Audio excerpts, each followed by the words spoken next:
Derivatives trading involves substantial risk of loss and is not suitable for all investors.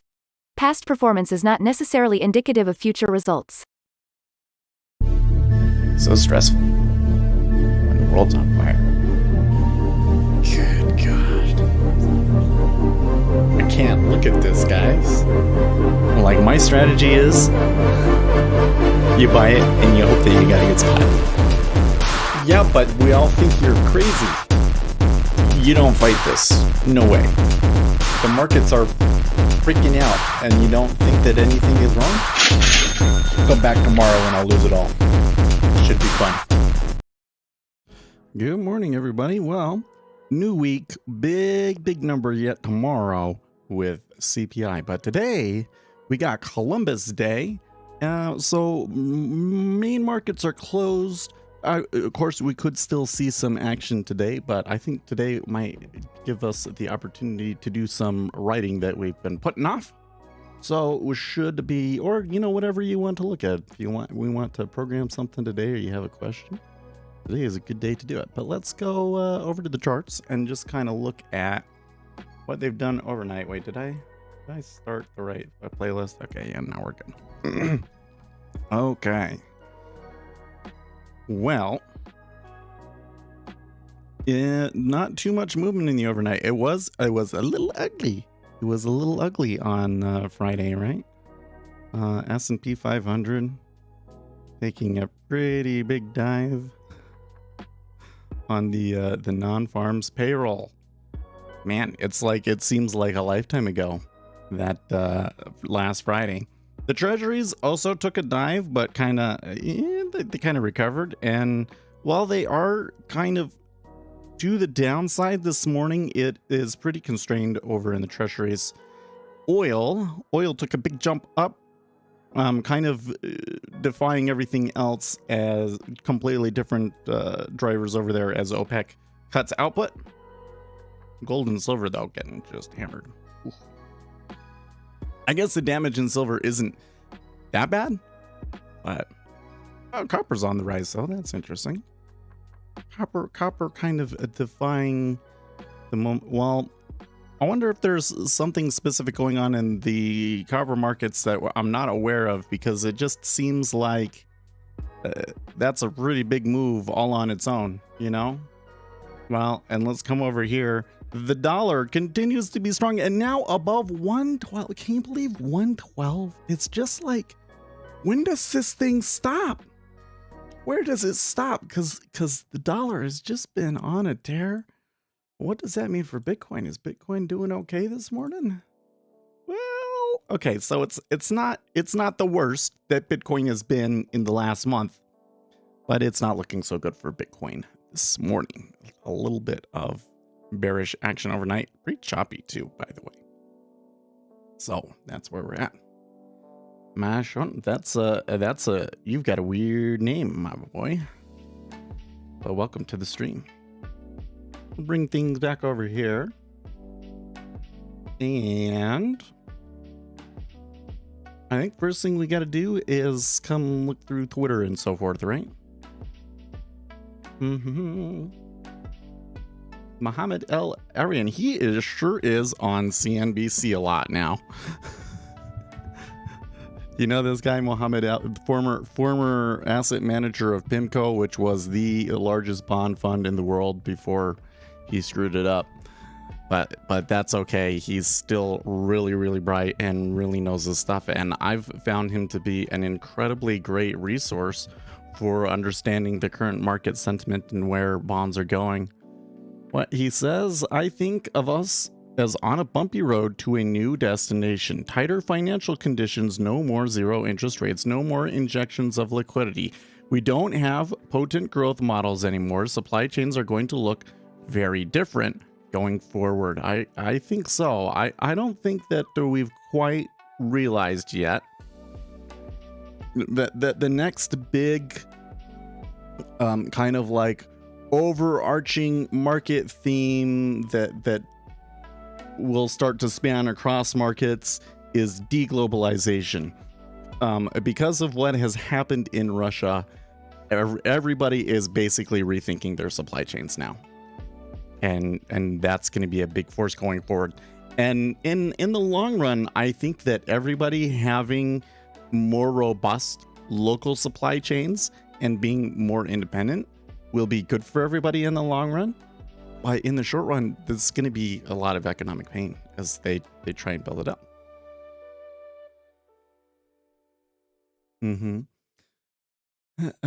Also from him, Bill Dudley seems to support a similar idea to that espoused by Al Arian, that this year's rapid hiking cycle is a direct consequence of earlier policy errors by the Fed. Yeah.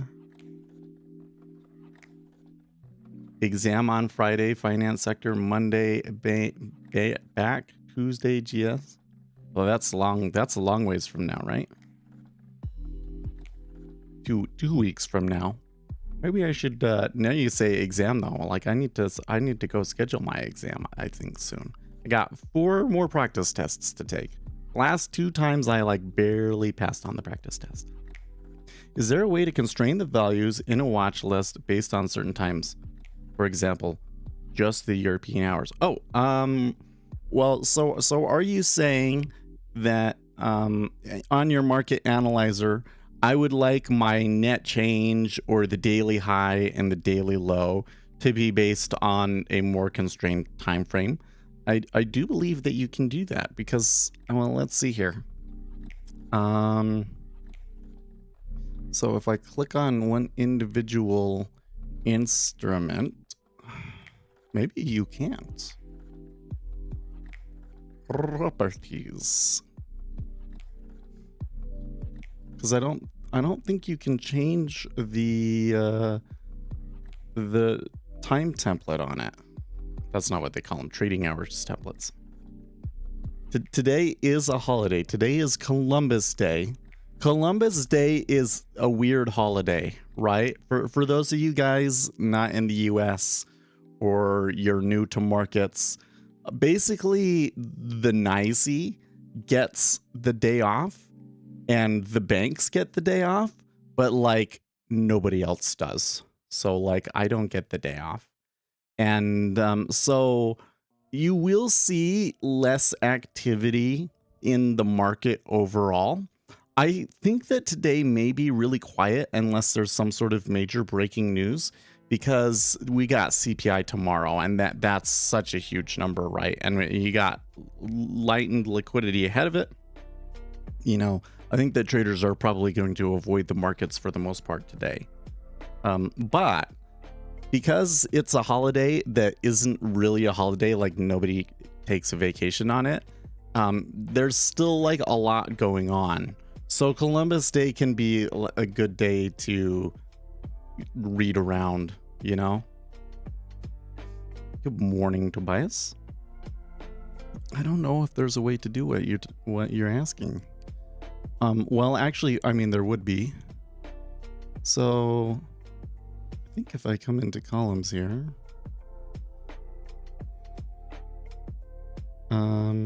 if I do, for instance, net change, okay. Oh no, actually, I would want it to be on an indicator.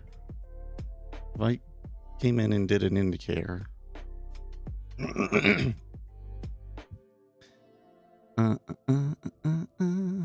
and I did, I can't believe I still have those ABC indicators on here. If I just did ATR here, trading hours, and then you could set it. Okay, so to do what you want to do, what you would want is to, well, so it depends on what value you want.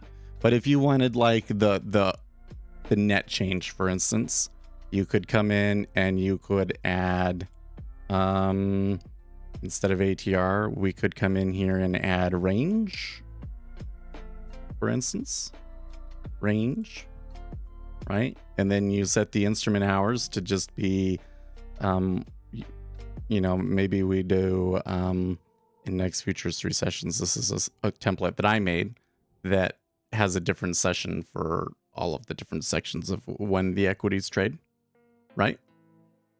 And then it would would show me the range based on that. Yeah. So that's the way to do it. Which may require you, depending on what it is, may require you to use a custom indicator. Although I'm gonna bet I need to make a video. I have a couple of tips about NinjaTrader. Did you know, for instance, I'll show you. We changed this indicator from range to price. There is a price line indicator. And it has a bunch of weird plots in it. Oh, it's not going to let me choose all of the plots in it. It has some weird plots. Here, let me add it on this one. The price line indicator is interesting. That's one of those ones that you're like, well, I don't need a price line, so why would I ever do that one? But look, it will show you a line for the bid and the ask too. And it has these data series for it. Isn't that interesting?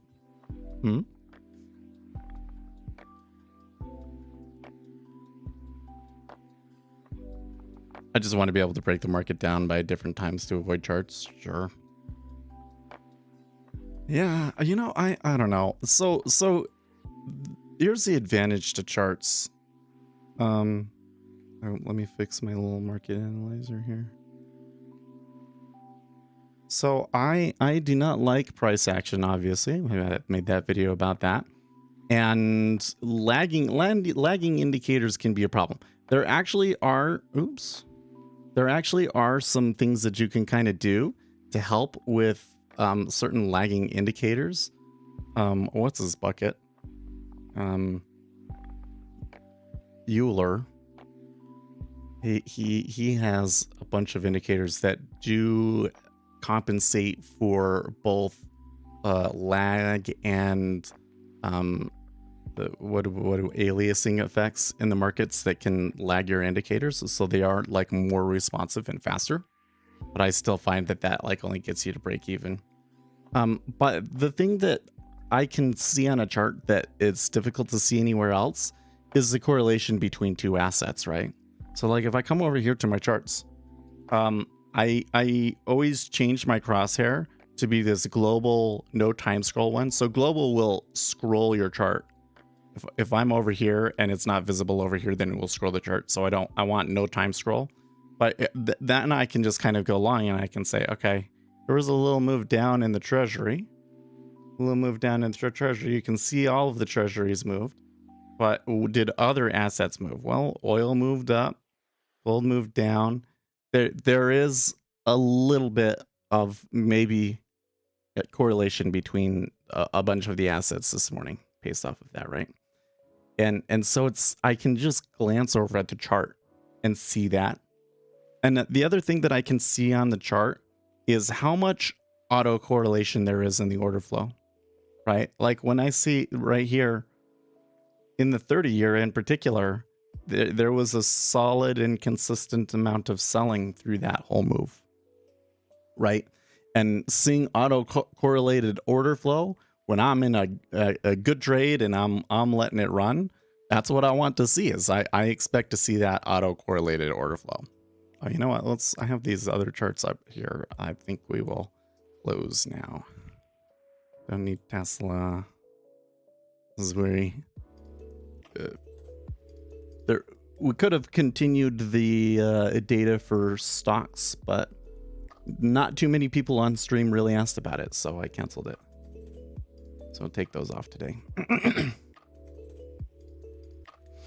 So yeah, charts are useful. Just avoid the temptation to look at the chart and say, oh, it did X, so that means now it's going to try and do X because I think there's some pattern or something.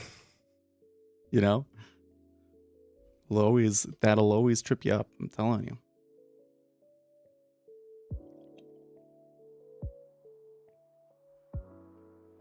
I want to know what is up with copper. So let me come over here, News Squawk.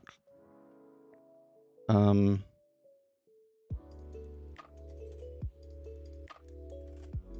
there it is. Because I don't remember reading anything in their morning note about metals. Base metals are mixed, but LME copper and Chinese iron ores buck the trend. Kumba iron ore declared a force majeure due to strike action. Export sales will be impacted by around 120k tons per day. And that's it.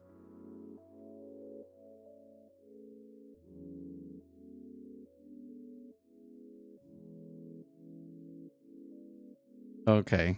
Base metals see mixed trade with LME copper on a firmer footing, with Chile permanently closing mining areas connected to a large sinkhole, while iron ore futures rose in China alongside reports that Kumba iron ore, the fourth largest iron ore producer in the world, declared a force majeure due to strike action. Export sales will be impacted by around 120k. China, they can do that in China. They can have strikes. Didn't know that that was allowed in What's your thought on the result for CPI? Do you think it will be higher? Oh, so this is a good question. Because we haven't been able to see what the estimates are, and probably we should be able to see that now. Let's see here. Oh, what the heck is wrong with my chart? Oh, it's not tomorrow, it's Wednesday. We don't, did I say CPI was tomorrow? Here I am thinking it's tomorrow. But it's not. It's PPI is on Wednesday and CPI is on Thursday. Okay, but there are estimates now. CPI month over month spot 2% and core CPI month over month spot 4. Okay, so spot 4 is still kind of like too high. Actually, here I pulled the chart over here. So you see here how like we've never seen it come in at spot 4. It comes in at spot 6. It comes in at spot 3. Actually, there was some in 2021 where it came in at spot 4. Okay. So, and last time it was spot 3, right? So if it came in line, spot 4 or spot 3, that would be really good. And I don't think that we've seen a crazy amount of inflation this month, that it will be a crazy number. But I think that was kind of the problem with it last time too, was that everybody's estimates kind of ended up being way too low, right? So I think that there's a good chance that it will be 0.4. And if it's not 0.4, it could be 0.5. If it was 0.6 again, then that would just be an absolute disaster, right? But if it's a 0.4, I'm not sure that it will actually affect the markets all that much. I think that the Federal Reserve has said that we'll need more than one good report, right? So seeing it come in line, I don't think that that would be like all of a sudden the treasuries move up super hard and it's like the strongest up day in the last 5 years sort of a thing. Because I think that some people are expecting that. I think that the CPI will only be a big deal if it's higher than expected. And probably for it to really be a big deal, it would need to be more than 0.5. So we'll see. I mean, if it printed like below, if it printed spot 3 or spot 2, then maybe that would be different. Because then maybe you're actually getting signs of deflation, which is the thing. Like, I don't think that the Federal Reserve needs to see CPI necessarily decline in order for them to pivot. Let's call it pivot. In order for them to maybe make a policy change. Let's put it that way. In order for the Federal Reserve to make a policy change, I don't think that they have to see CPI come down like 2 times in a row, but they would need to see something that is clearly indicative of deflation. So if we had like inflation 0.3, 0.2, then that would maybe be a hint that we're getting some inflation, and that combined with maybe some other things might be enough to cause them to shift. I think this time the estimates are a little too high, but yeah, last time they also thought it would be lower because of energy cost decrease. Super difficult to predict. Yeah, well, and so note that they're expecting the energy CPI to be 0.2. So the effects that we've had from oil increasing over the last week is since it happened last week, you're not going to see it, if at all, in the number. Right? You'll see that one in next month. You'll see that in November's. But often with these big numbers, I will go in and look at the other analyst reports and see how they're coming up with their estimates and the numbers that they're judging. And sometimes when I go into that, I can make a determination that it's likely to be higher or lower because of some adjustment and all of these sorts of things, right? Like when you really, really dig into the number and you read everybody's synopsis, sometimes you'll get one that tells you like, oh yeah, like this could happen and that could really surprise people. But I won't get that. Usually don't get that sort of information until like the day before. So we'll see. So if it's PPI, it's also interesting that PPI is first. I hope that means that it's a good number. What do we have on Tuesday then? Well, we have Mester speaking. IMF meetings. I don't know.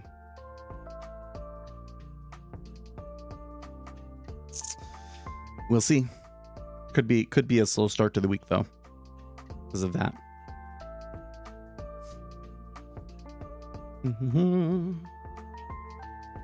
Okay. Oh yeah, we didn't finish here on Twitter. Keep going. Nick Timmeros, Nobel Prize in Economic Sciences, was awarded Monday to Ben Bernanke, University of Chicago economist Douglas Diamond and Philip Dvipig, an economist. Really? Ben Bernanke got the Nobel Prize? Larry Summers, economics can bring rigor even to the analysts of panics. Congratulations to David Bernanke for a Nobel Prize celebrating their work on financial intermediation, panics, and financial crises. Oh, they were awarded it all together for their work together, perhaps?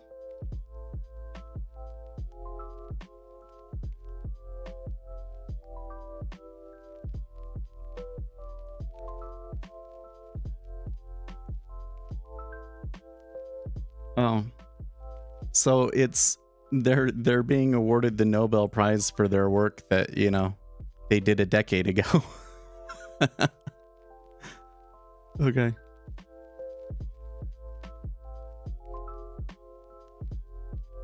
It's true though, Ben. What happened in 2008 had certainly had to have been an act of God, that he put the one person that knew the most about the exact kind of crisis that we were facing, and he happened to be the chairman of the Federal Reserve. It's like rewarding people for doing their jobs, right? Hey, there's good. You know who I think deserves a Nobel Prize.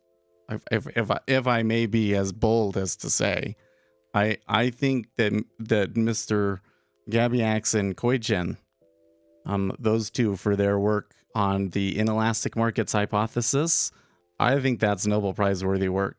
No joke. It is a very serious observation about markets in our current market that people should take heed to, because not only does it explain a very large portion of finance that has been difficult for researchers to deal with, but it also tells us something about our markets, which is that the index funds are becoming such a huge part of the market that it's actually detrimental to price discovery. Right? So at some point that might matter. I'm worried that we tell everybody to get into index fund investing, and then we get into some situation where the indexes stop progressing, right? Like, what if they, What if they made a law preventing stock buybacks, for instance, right? Because that's been a major factor behind the rise in the S&P 500. So you get rid of stock buybacks and that stops pushing the indexes up, for instance, right? Then that could be really detrimental to index fund investors.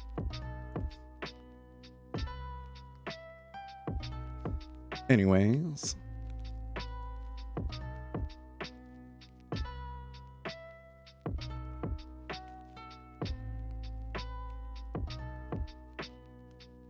What's this? Celeb. They'll get the Nobel Prize in memorial in 2048 or so, the usual time they take to award that godforsaken invitation. Some of the Nobel Prizes, I have noticed that it's like really late. So like the Nobel Prize in physics was for a really important piece of research on quantum physics, but it really, like, and you hear everybody talking about it, it makes you think that it's like brand new stuff, but it's been a long time now since they did that research. Professor P. Tetlock, this is Nassim Taleb talking. Professor P. Tetlock has trouble with both the truth and probability theory. My critique of his super forecaster masquerade was published in the International Journal of Forecasting, and my comments on his BS response will also be there. Philip. Occasionally, I respond to Nassim Taleb, my most relentless critic and ex-collaborator. Luckily for me, millions of acolytes don't bestow scientific substance on an empty critique. My response is in the International Journal of Forecasting. Oh, are they going back and forth? I might want to read this. I like, though, that they hate each other and that they are engaging academically. I think that is so cool.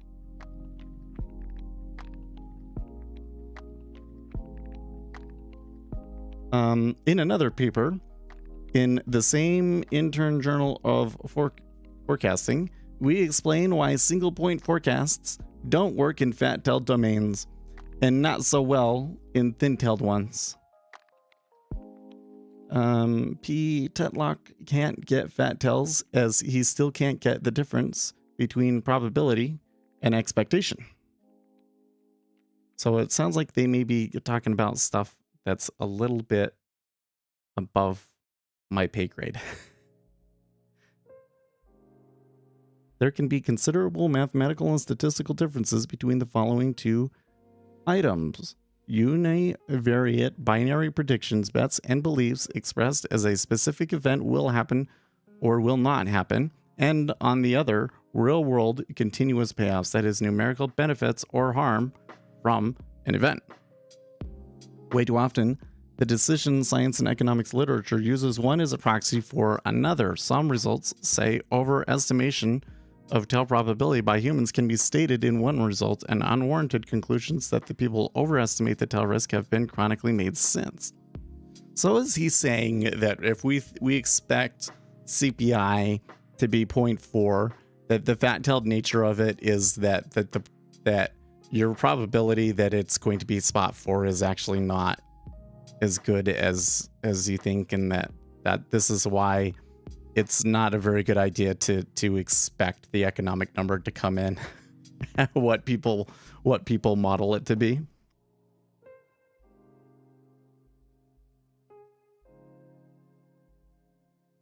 Oh wait, it's not the Nobel. Wait, did I read it wrong?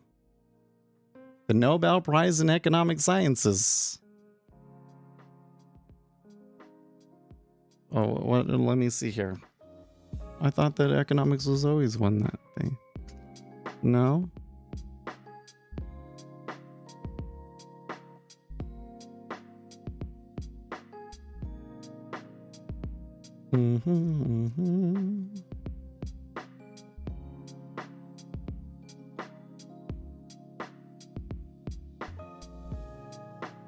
The Nobel Memorial Prize in Economic Sciences?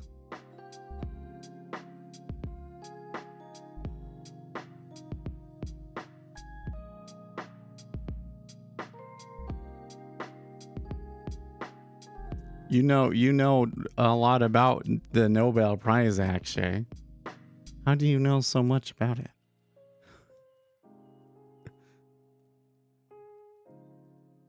Oh, the S&P 500's moving here. What's with this? What's with this?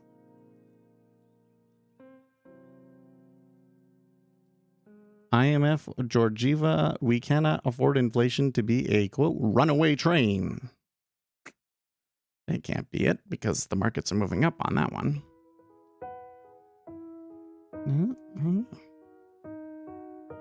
Like I said, God-forsaken imitate. Okay, if you say so.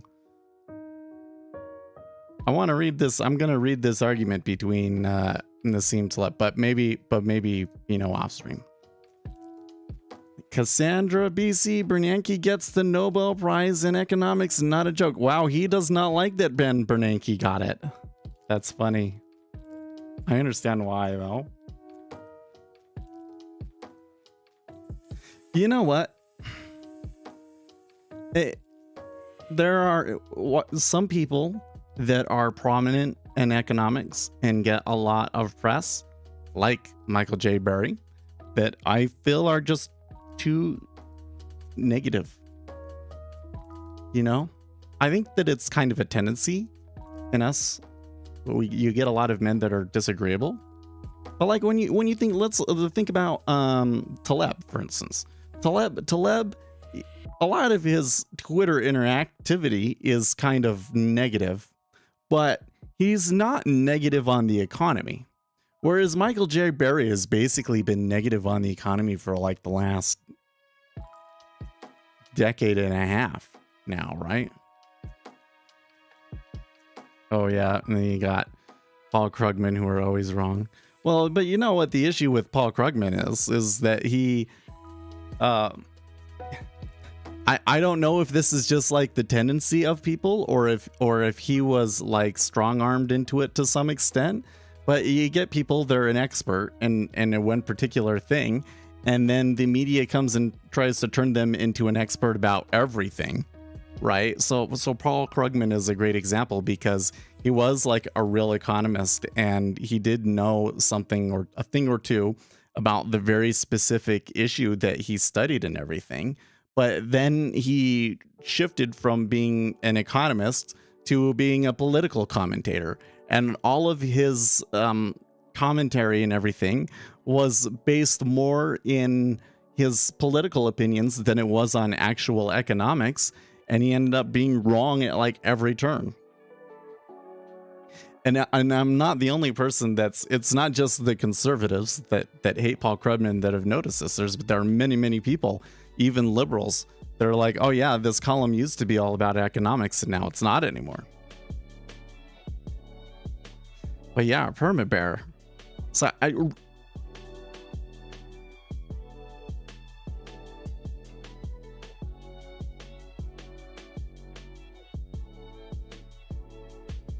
News Squawk is giving a comment.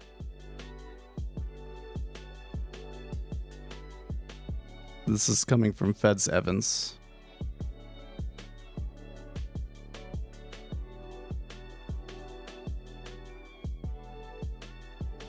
Okay, so I didn't hear anything out of line with what we've heard before, but Feds Evans did just give a bunch of commentary there. I see the target rate inflation relatively or needing to rise a bit above 4.5% by early next year and remaining there as the Fed takes stocks.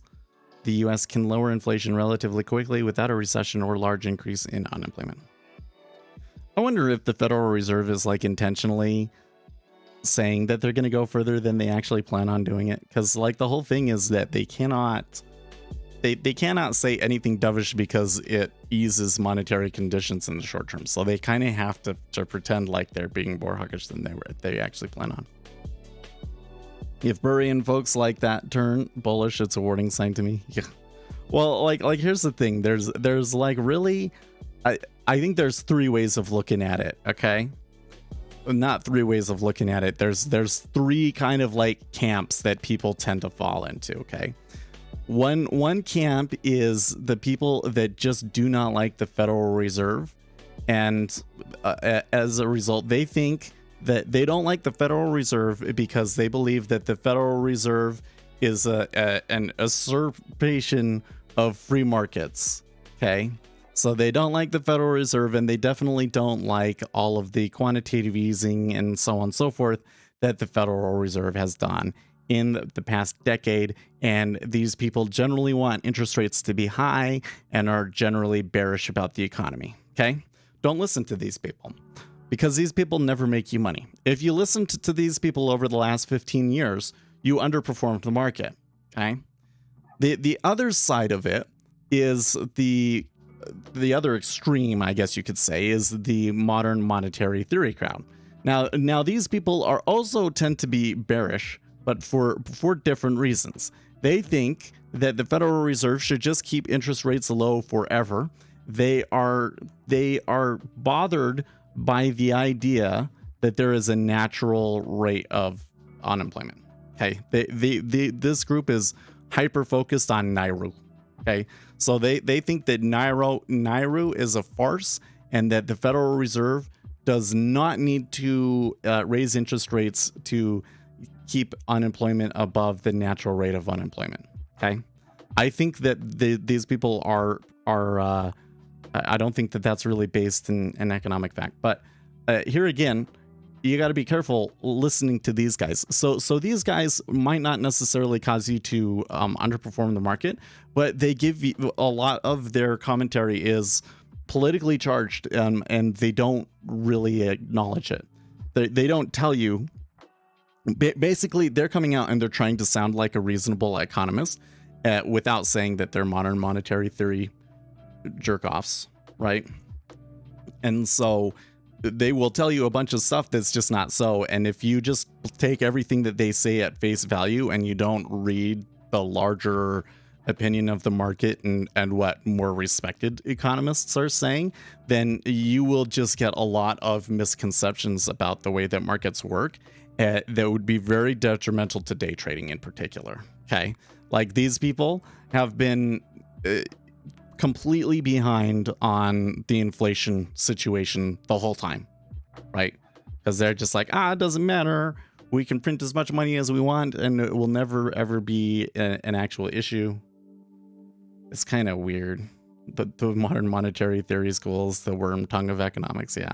The issue is that it's like, okay, so wait. David asked a question about the indicators. Let's cover that real quick. Do you ever use Alice and the Kalman indicators? What sort of info can we take? So I'm not currently using the Kalman indicator.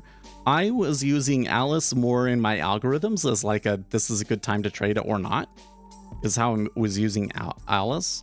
But if you have a hard time knowing that it is like a quiet market and it's not worth trading, like right now, it's kind of a quiet market, maybe not worth trading, right?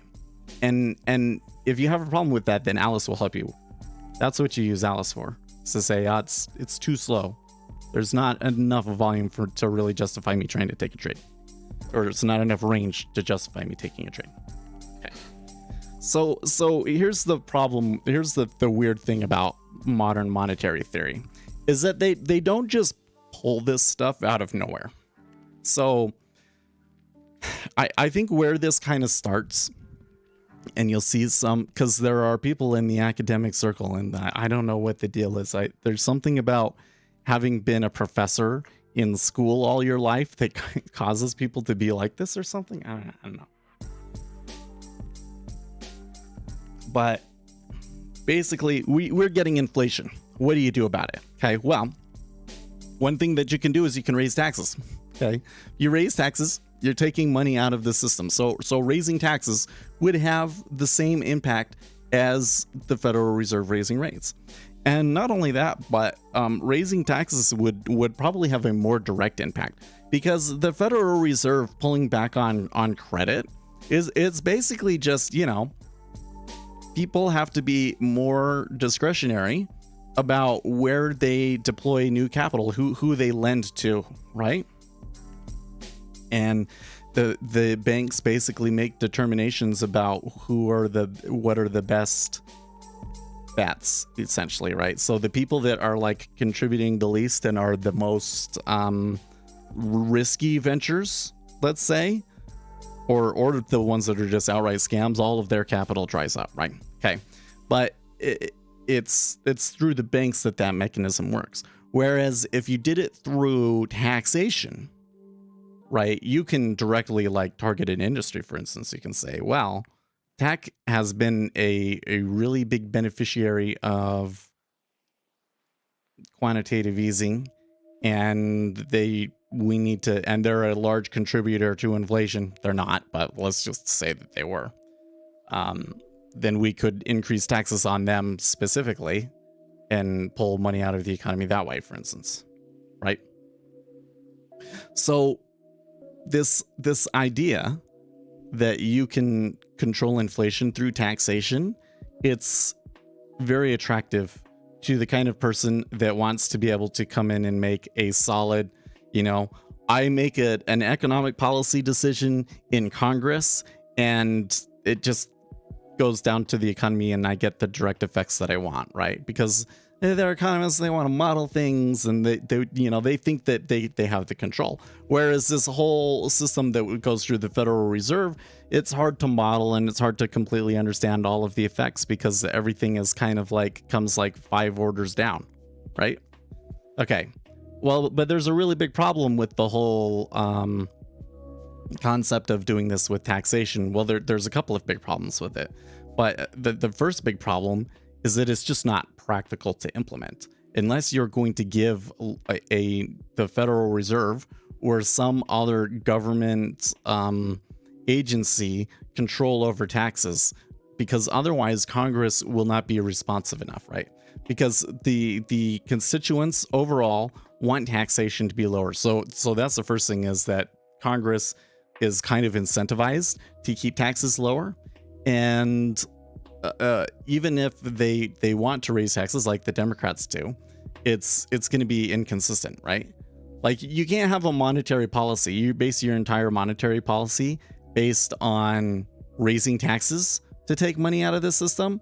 But what do you do when Republicans are in charge, right? Like, that's not practical to work. If you can even ever raise the taxes, like raising taxes in the middle of an inflationary panic and everything, when people are already kind of hurting. Like, can you imagine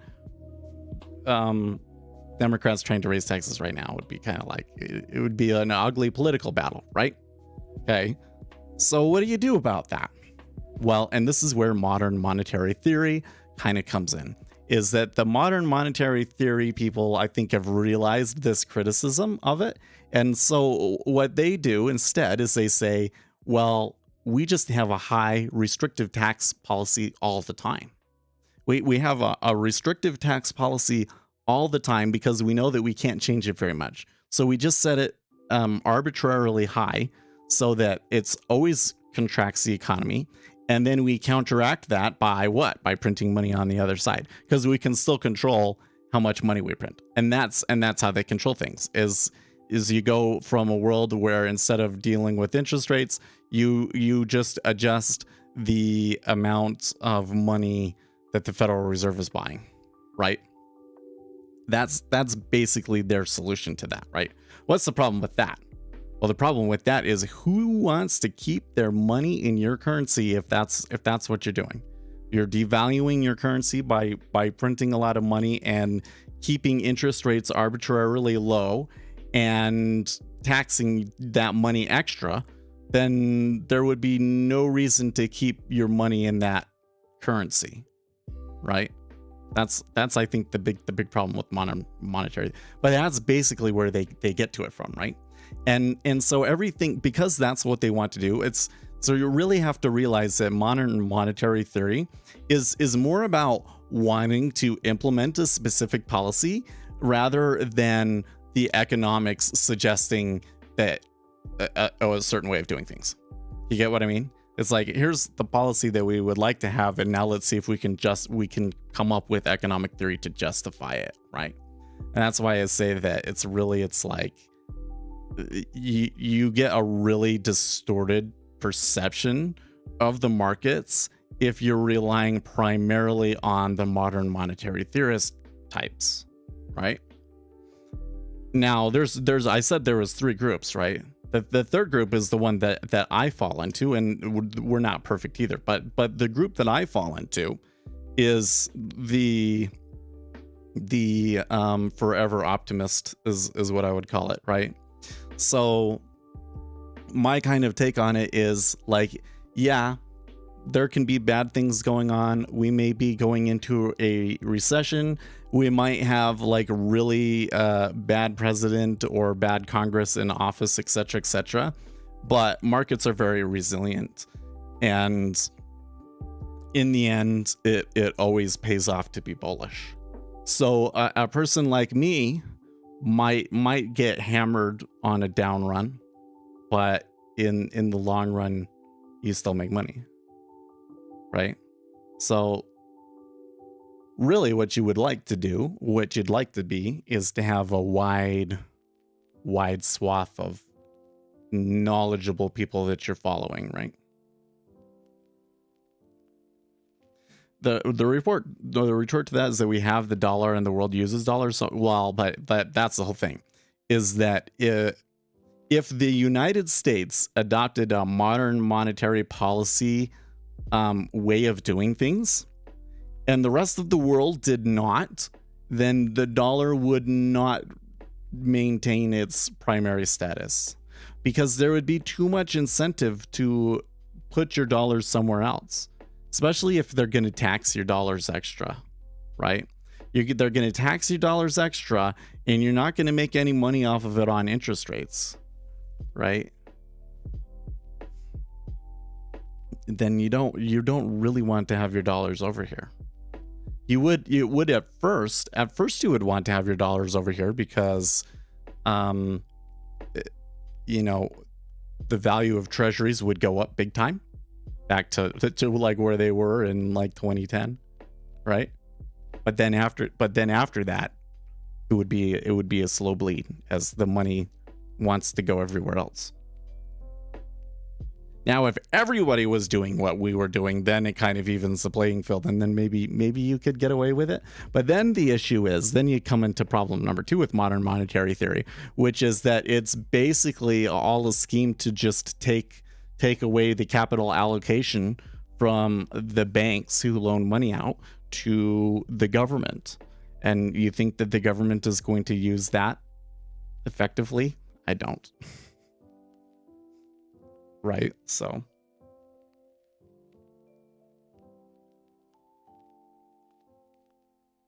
because when I look at the era of quantitative easing, the primary thing that I will remember about it is how incredibly inefficient it was. That you had all sorts of yahoos and idiots making money off of it. Had no clue what they were doing. Were just taking on excessive risk. Really, like some of the least discerning, most retarded people out there in the markets coming and making money and yelling to everybody about it and trying to continue to push their whatever scam it was, right? That really irks me about the easy money era. And now they're all getting destroyed, and it gives me great glee.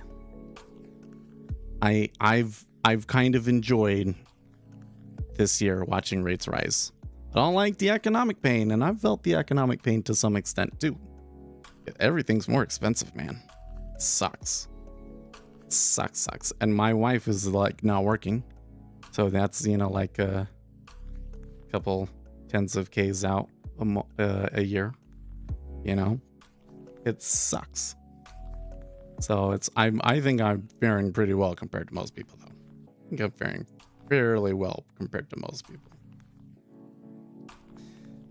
Oh boy, we've had so much to talk about here just off of what we're reading on Twitter. That's funny. Anthony Crudelli, I think this market is actually starting to cause real fear in the minds of investors. The most difficult part about the bulls defending the lows is that there's been no capitulation. I think we are now close to getting capitulation type moves in the coming days/weeks. I'm not so sure about that, to be honest with you.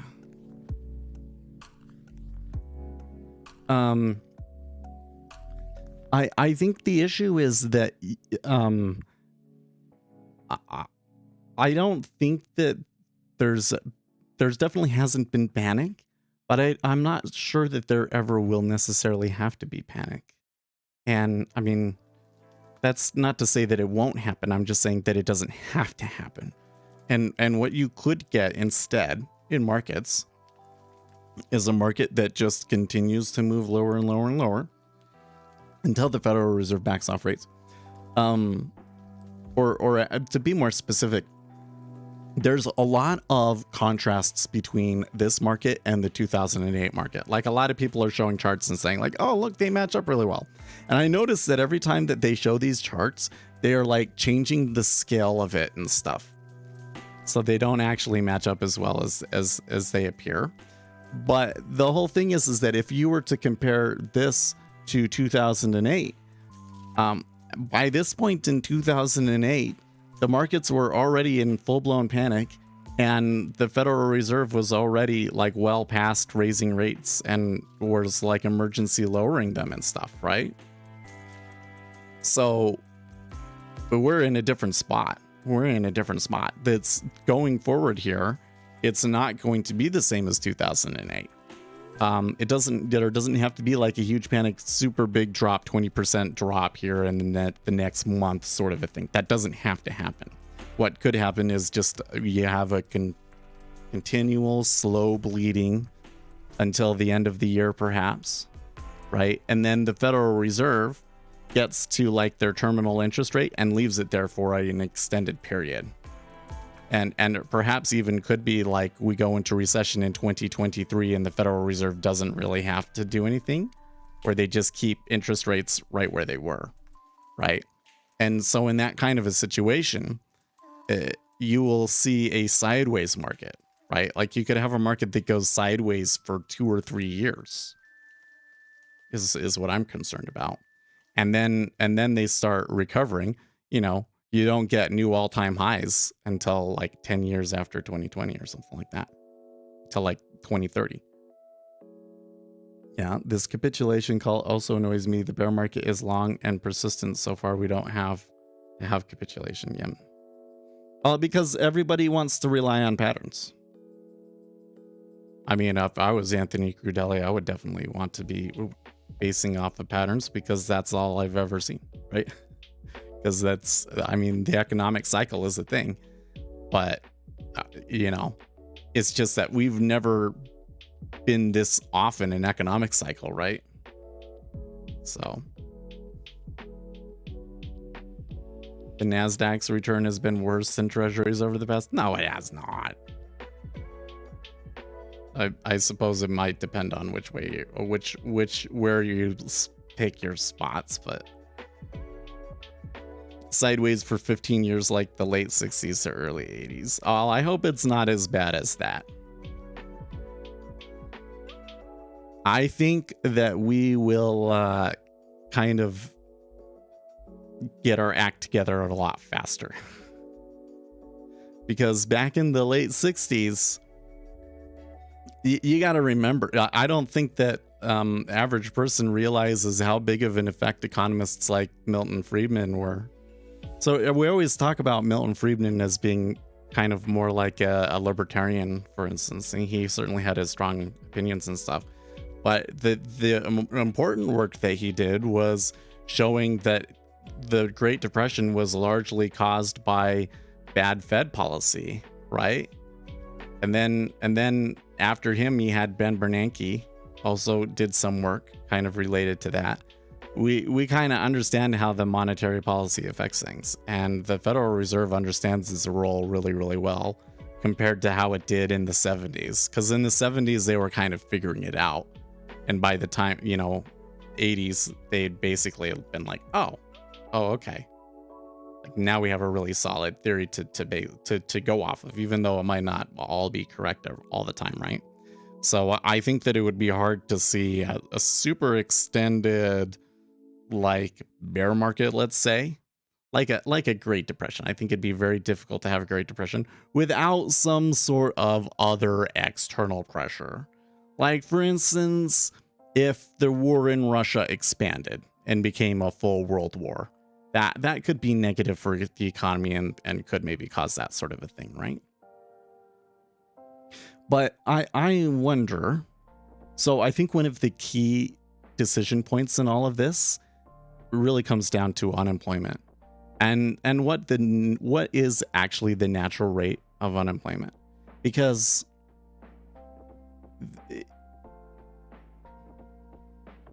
there are a lot of people leaving the workforce, right? So my father, he's going to be retiring soon. They've done really well with their investing. They hired an investing advisor, and their investing advisor is so effing good and helped them take advantage of like almost all of these crazy bear markets up to 2020, and then move their money into safer instruments so they didn't experience this slowdown. So their retirement was safe, right? But I digress. There is a lot of people set to retire, man. Like a lot of people. And it's not becoming so apparent because these baby boomers really did work until the very end. A lot of baby boomers didn't save up enough, right? But these people, they worked right up until the end. So when they leave, like the impact that it has on the workforce, some of those jobs, they will just get rid of those jobs and they'll split it up amongst a bunch of other people that are paid less, but that's still that's a lot of people to hire. So this situation where companies have a hard time filling positions, that could go on for a long time. And it's kind of a question of, is the unemployment market right now being strong because of that? Or is it just lagged, right? We do expect the jobs market to be like negative before the end of the year. That's what a lot of economists are saying, right? They just bombed his office in Kiev. Okay. I wonder how reliable the non-farms payroll numbers are. Actually, I heard it's a phone survey. No. Well, so there's two parts to the survey, Tobias. This is I've talked about this a little bit before, but if you don't know this, I would go and research it. And I'm going to be putting, this is the sort of stuff that's in the book that I'm writing. So the non-farms number has two major sections to it. There is the payroll survey and there is the phone survey. So the payroll survey is that they call up payroll companies like ADP, for instance, and ask them what the payrolls are showing and like how many new people versus, you know, how many new people did they bring in, or like that they were starting to pay, and how many payments did they stop? And that's how they determine like how many jobs were started and stopped. Okay. So because the vast majority of large corporations use payroll companies, this tends to be a pretty good indication of, what unemployment is. Now it does get revised the next month, and there's revisions and things like this. So it's not perfect. It's certainly not perfect, but it's a pretty good methodology. Wouldn't you agree? But then there's another part, and there is the household survey. So the household survey is where they go and call people up and they ask them questions about their working and so forth, right? So that's why you got those two numbers, and you can have a situation where like we lost jobs, but unemployment actually decreases or something like that, right? Because they're separate surveys. That and the unemployment survey also factors in like how many people are like they're not working but like they don't want to work, right? So it seems to me that there are a lot of women that are just, well, I don't need to work, I'm not going to work. Or millennials that like, well, I have all of this inheritance, I'm just going to live off of that sort of a thing. So that's why there's the difference.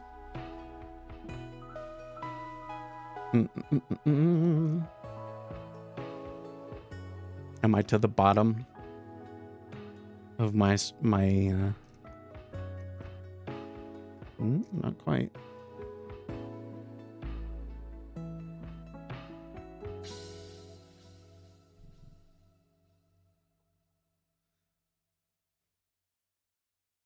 Okay, here's a little bit of something from Joseph Lang. Bond yields can't rise indefinitely without raising financial stability concerns. There is a central bank put on bond prices. Otherwise, we're all going back to the Stone Age. That put went in the money in the UK. Perhaps the Eurozone is next. And then, guys, it appears we've hit the point where the Fed is in the red. After the latest rate hike, the Fed's interest expense now exceeds the interest income from its QE portfolio. This doesn't affect monetary policy, but I believe it's the first time it's ever happened. In the past, the Fed would have earnings because its QE income exceeded interest expense. It would remit that to the Treasury. After the latest rate hike, there are no more remittances. Okay.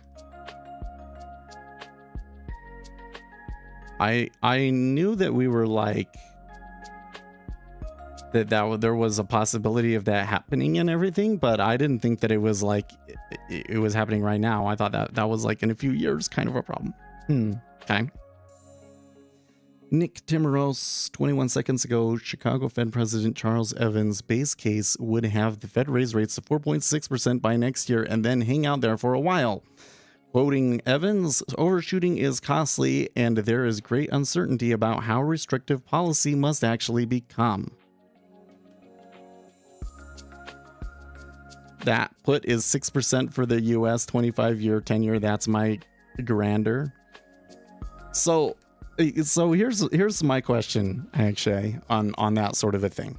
Is when do we actually see the yield curve steepen, not because short end rates are going down, but because long end rates are going up?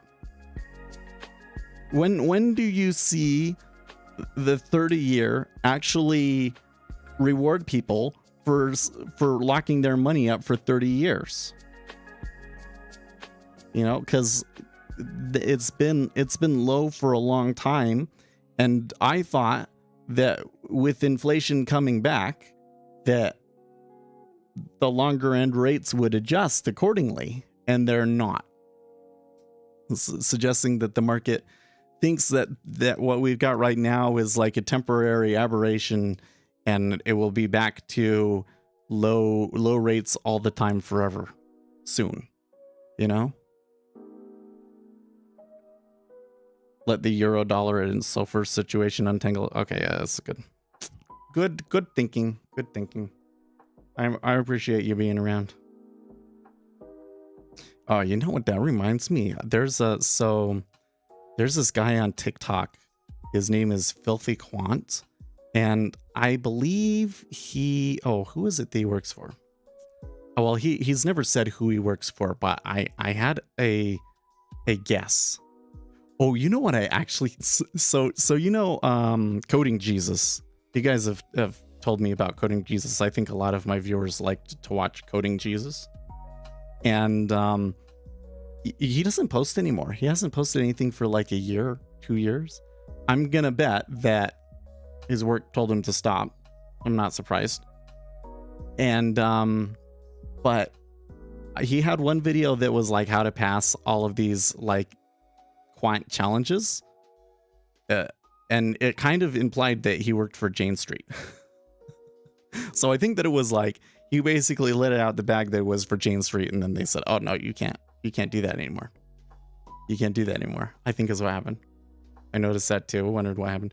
Well, the banks are super, I gotta tell you, man, the banks are super anal about what you do on social media. They watch it, and you're not. I mean, that's not like you're not allowed to have social media, but it's like when I worked for Goldman, I wouldn't say political stuff per se so much. Like once I stopped working there, then it was like weapons free, and I posted all sorts of stuff going into the election, the 2016 election. In the S&P, are we at a buy? Love Cook, today is a holiday in the New York Stock Exchange. So I don't know, like we look like we're mildly bullish so far today, but I don't expect to see anything too interesting today. And we have CPI Thursday this week, which is a pretty big data point. So yeah, anyways, so there's this other guy, Filthy Quant, okay, and he's on TikTok, and I guess he's starting a YouTube channel too. And he has a face mask. He puts a face mask on. So, but he works in London. So he works for somebody in London. And I think that somebody is one that dabbles in cryptocurrency stuff. Like I think that they're like, it's going to be a large corporation that has a little bit of crypto stuff. Okay. So I don't know, like that could be like a JP Morgan or whatever, but he is going to be interviewing people. Apparently some of them will want their identities hidden and some of them won't, but he's going to be interviewing people. So that sounds like that should probably be a good resource and something that you might want to check out. And I've been thinking about Coding Jesus a lot because I used some of the how do I say I used, but like I took a lot of inspiration from the thumbnails and titles in his videos for my video about why price action is garbage. XTX. I don't know. Like when I say it seems to me like that his firm is involved to a small degree in crypto, but that he would much prefer if they were much more active. But he does the crypto stuff on his own and writes his own crypto stuff. So that's why I'm saying it would be like one of those large quant shops that, you know, they've kind of been wrangled into doing crypto stuff, but they've still been reluctant to do it. You know what I mean? Which could be like any of those banks, to be frank, you know.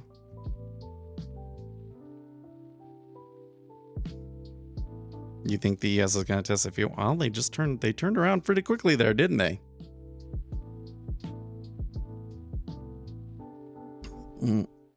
Take care of the spam here.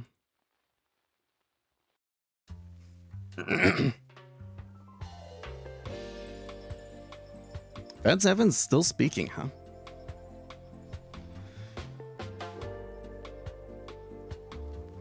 Oh, they are Citadel and Virtu rolled into one for Europe.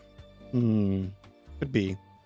It seems another thing is that it seems like the models that he talks about are more of a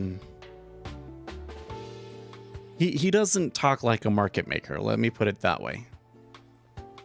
Like I've never heard him say anything about optimal execution, and I don't think he knows anything about it, because I've kind of mentioned things to it, and he gave me a reaction that was like, that sounds interesting, but it wasn't a reaction like he knew anything about it, right? So I'm guessing that he's probably more on a hedge fund kind of side rather than a market maker. But Coding Jesus being from Jane Street, because Jane Street is kind of more of a prop shop that dabbles a lot in options. I think that makes a lot of the things that he taught on his channel make sense. Europe doesn't have dedicated market makers as the US has them. Everyone is a prize taker maker at once. Oh, okay. That is true. It seems like a lot of shops in the United States are a little bit more specialized, especially since the banks basically threw away all of their prop trading.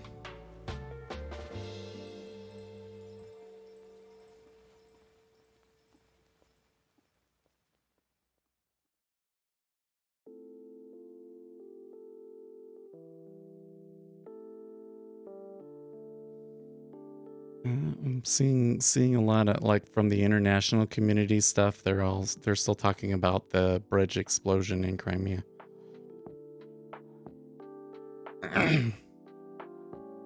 The NASDAQ versus US Treasuries monthly chart is something.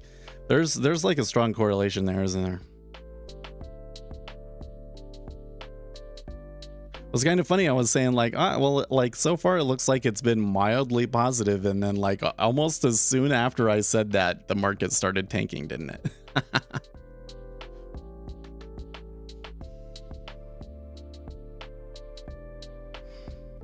So we'll keep an eye on that. I think now that we've gone through all that, also let me just check LinkedIn real fast to see if there's anything interesting. Oh, here's something from Martin.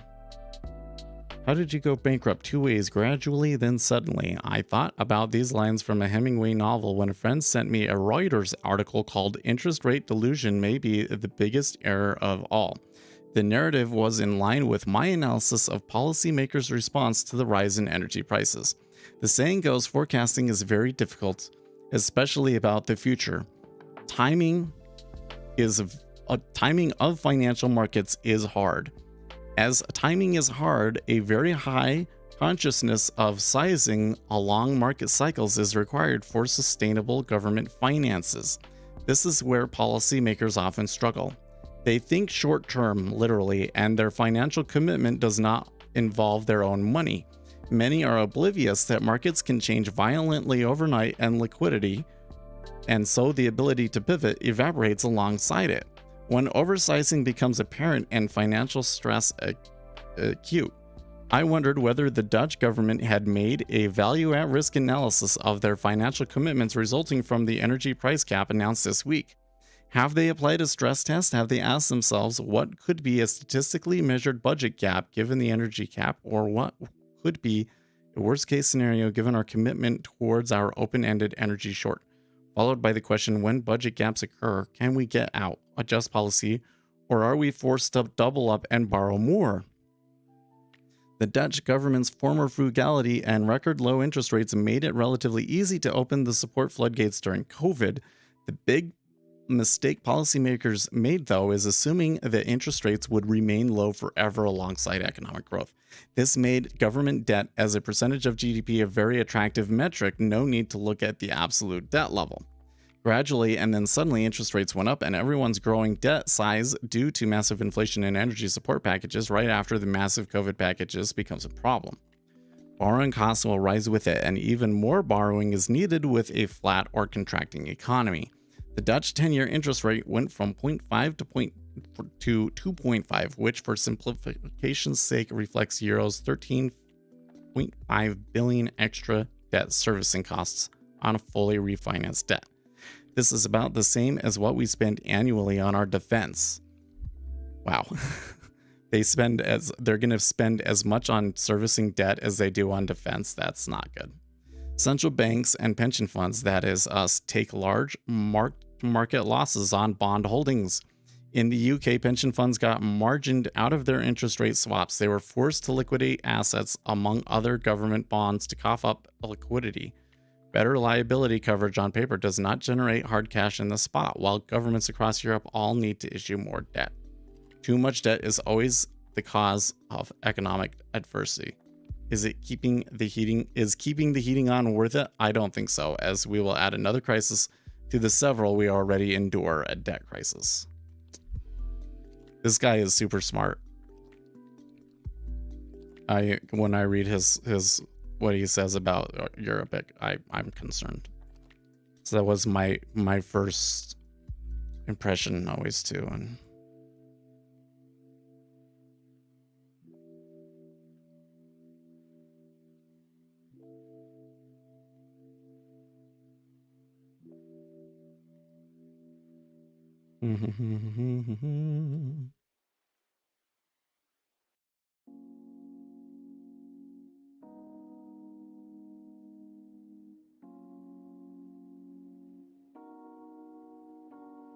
oh, what is this? NAEC?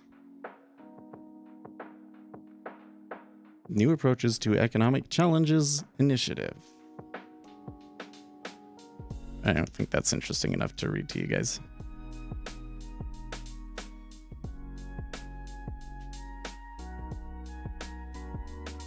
Look, Amazon is tweeting me or messaging me. Amazon really wants me to work for them, but they would have to, unless it was the right job, I'm not going to be interested.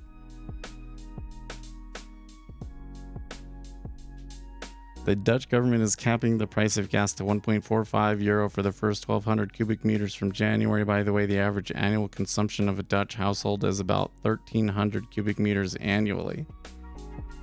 Jeez. Yeah, it could get ugly over there,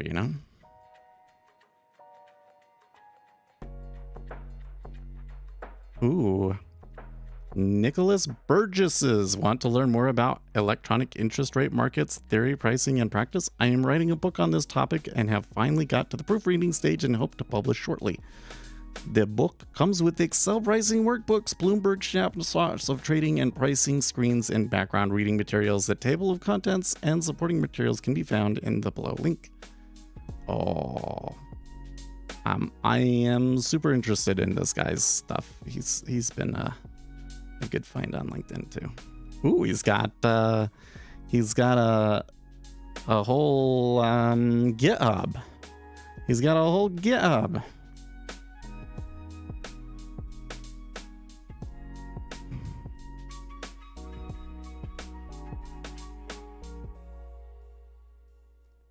Swaps, yield curves, forecasting and discounting cash flows. Wow, this is good shit. Pricing and practice. Oh, like this is a big book. I'm so excited. I'll pre-order. Do we get to pre-order? Well, he's published. He hasn't gotten to the publishing stage.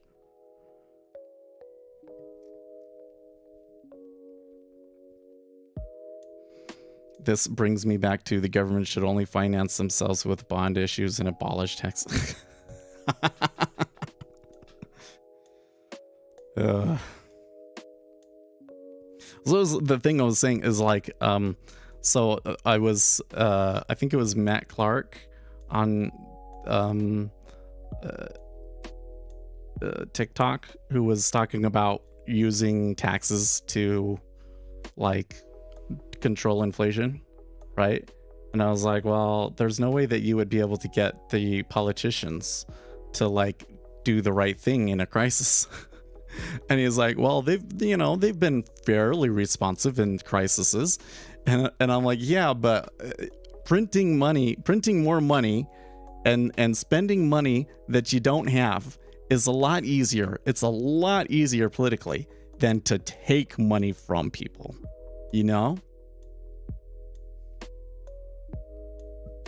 Do you see any probability to trade, sell, or buy on the S&P 500? Well, so I don't actively trade ES, but the framework that I would be working from right now, okay, is we want to look for predictors of order flow that may potentially help us. And because we have really, really, really big news in terms of Thursday's CPI, that's going to be the most dominant factor in the market this week. Okay. And then going forward from there, it's going to be earnings, which a lot of people are worried about earnings, right? So I don't sit here and look at and say, oh, here's a pattern that means that we're more likely to move up or down from here because of that pattern. Okay. We need the predictors of order flow might tell us that's a particular thing. And at the moment, we're in a situation where we're less likely to have one of those. Does that make sense? So the S&P 500, they're down about 15 points from the open, but that's not terrible. It's not terrible. But it's likely to chop around here in this range. So if I absolutely had to trade it, I would probably be looking more for like a range trade, Mm-hmm.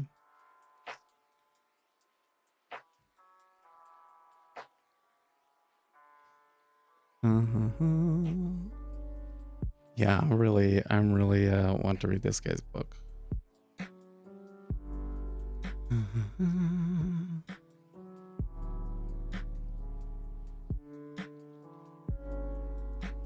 Got a lot of good stuff here this morning.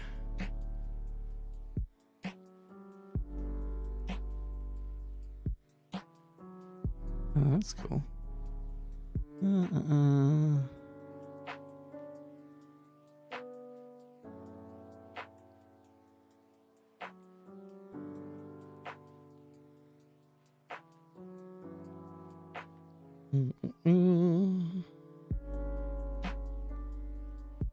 So if we get through all this, and then we could probably do some writing here.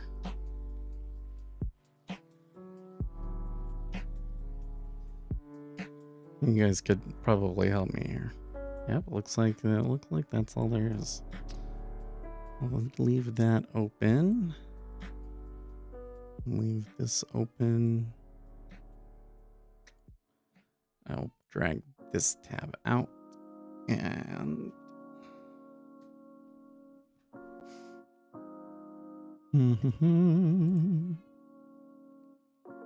a big order right there at 13, isn't it? And we did go to new lows.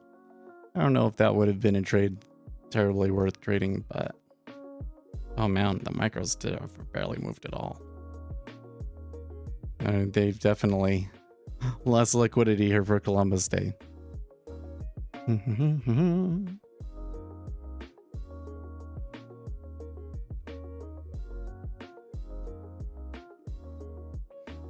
Okay, so correlated assets. So we're going to talk about some we're going to write here about some common macroeconomic frameworks and the typical behaviors or correlations that we see in them. Yeah, I think that's the way that would be most useful for people to try and approach this. So I think we should put in here, I'm going to move my keyboard over a little bit. Center my keyboard a little bit so I can type a little bit better. Okay. So maybe I should be doing this in Vim. Nah, it's probably fine. So there's really four, right? There is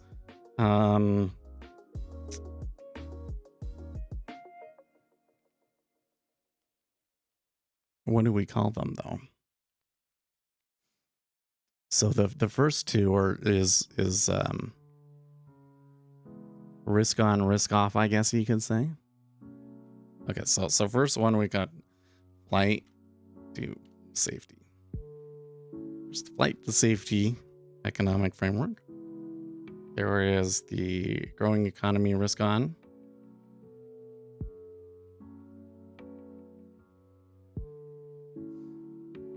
Then there's going to be quantitative easing. Buy all the things. And then there's going to be fighting inflation, I guess you could say. Rising inflation. So those are the four major, because let's say if we got treasuries and yeah, then you got this way, this way, this way, this way. Those are the correlations you'd see between treasuries and equities.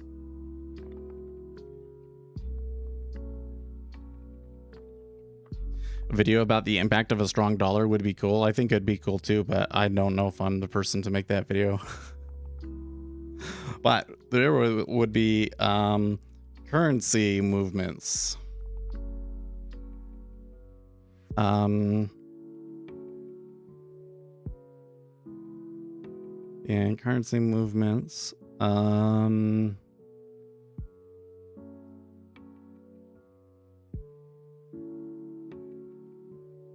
to think about, are there parts of the economic complex that we need to, so if I were to talk about the correlations between things in each of these environments, you have equities and interest rates, and then you have commodities, which you could probably split between metals, energy, and agricultural, right?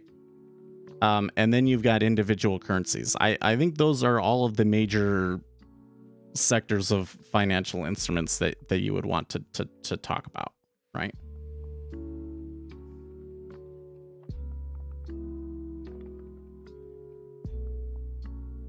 Maybe that should be a section here. Sectors, equities, fixed income. Oh, let's call it interest rates. Interest rates.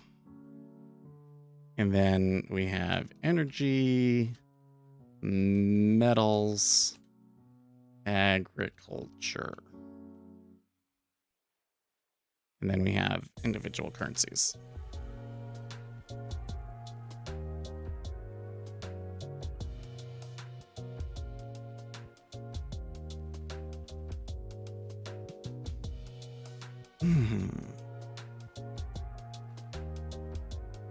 This little push higher in rates here. It's pretty. I don't think that I would want to. I'm not going to trade this. Liquidity still looks pretty suspect to me. But like, we're 2 basis points higher, right?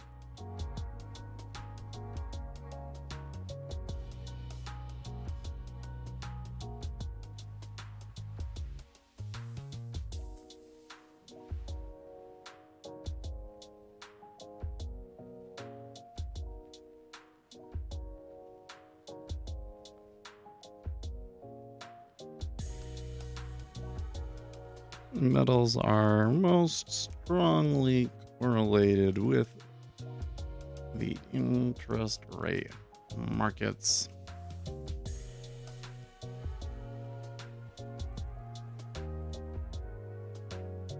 Well, I don't know how I want to say that. I'm going to say copper is a strong indicator of global growth and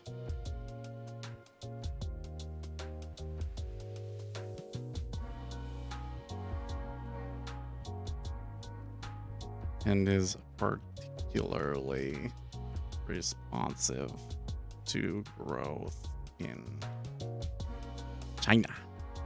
Okay.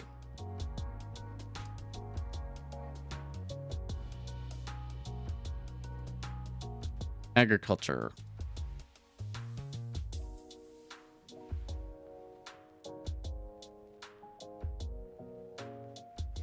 Everyone needs to eat.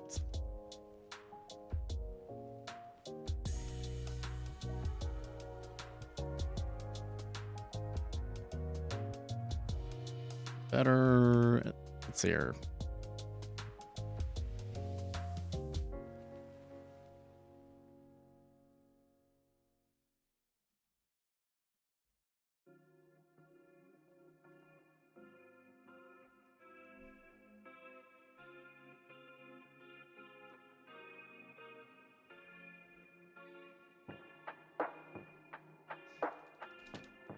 The traditional hedge against inflation. Hold. A traditional hedge against inflation was in 2022, but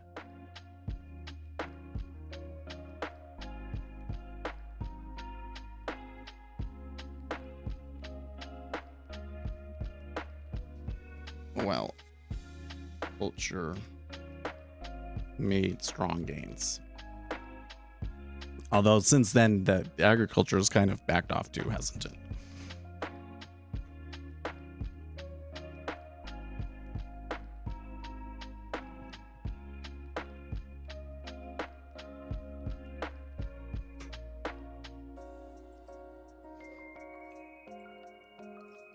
Individual currencies.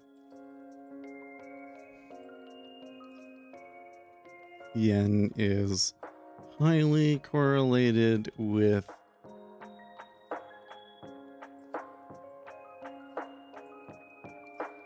as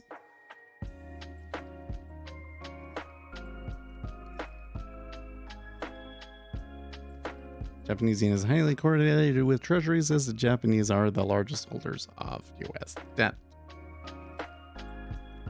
Who else do we need to keep track of? Might mention the Swiss franc. Swiss franc.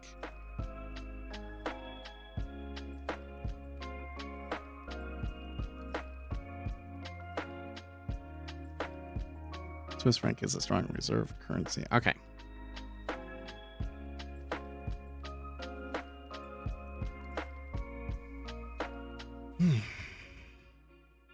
There any that I missed there?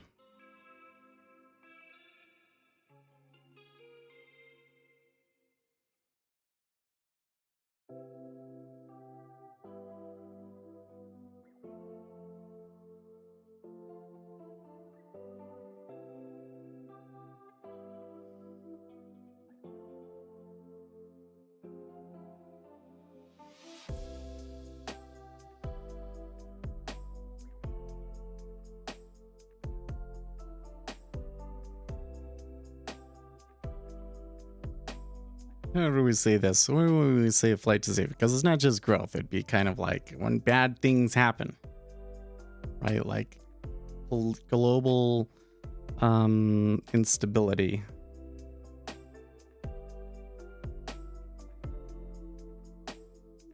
When investors are concerned about growth prospects, they hold their money.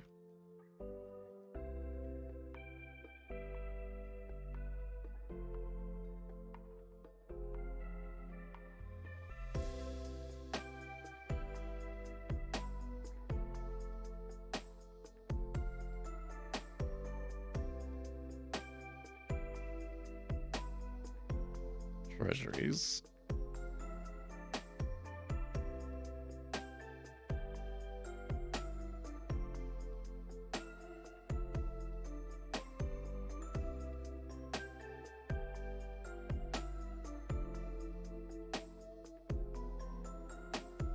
Which will rise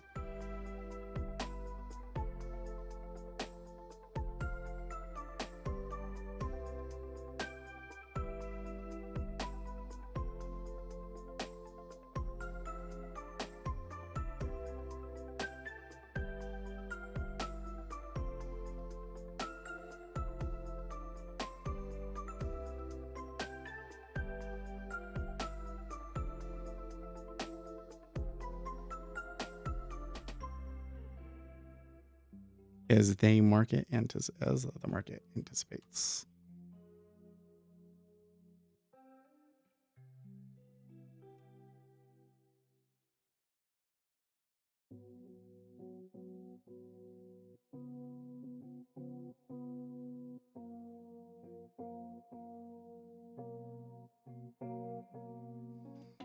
One of the things I've seen before is you'll see a really strong rally in the treasuries in the early morning, and then when the equities open up, they just absolutely get killed.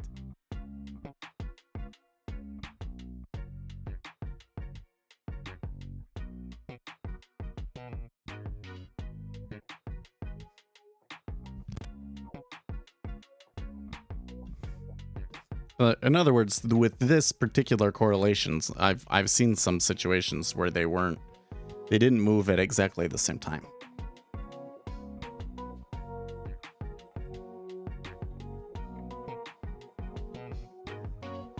Such moves can create some of the strongest rallies in treasuries.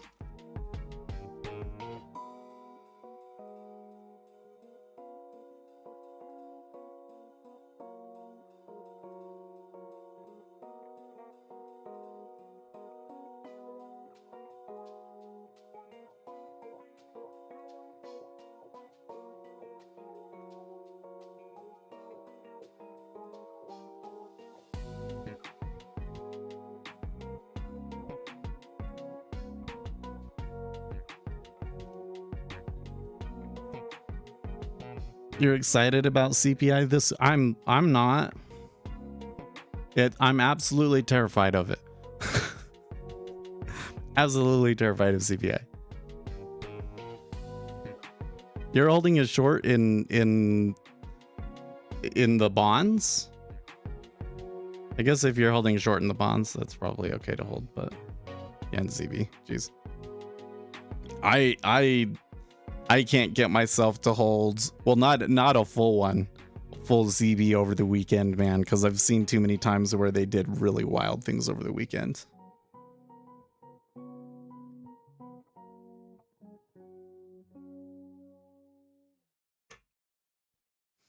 I'm still kind of like, well, you know, like, let's come back over here to like a daily chart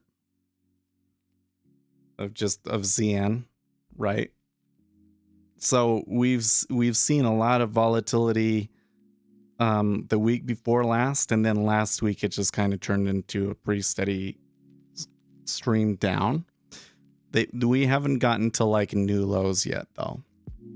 It seems to me like the market seems to think that like the current market pricing is 75 basis points in November, 50 basis points in December, maybe 25 basis points in January, and then they stop. So in order for us to continue to new lows, the market wants to see something that says that even that is too generous, right? 2 points on one contract. Yeah. But like, that's the thing though, is that I've seen the 10-year move that much. I've seen the 30-year. I've seen it move like 3,000 in a day. $3,000 on one contract in a day. So I don't know. Maybe if I was swinging and I had that much, I might be more willing to do that. But I've never tried swinging as large of an account.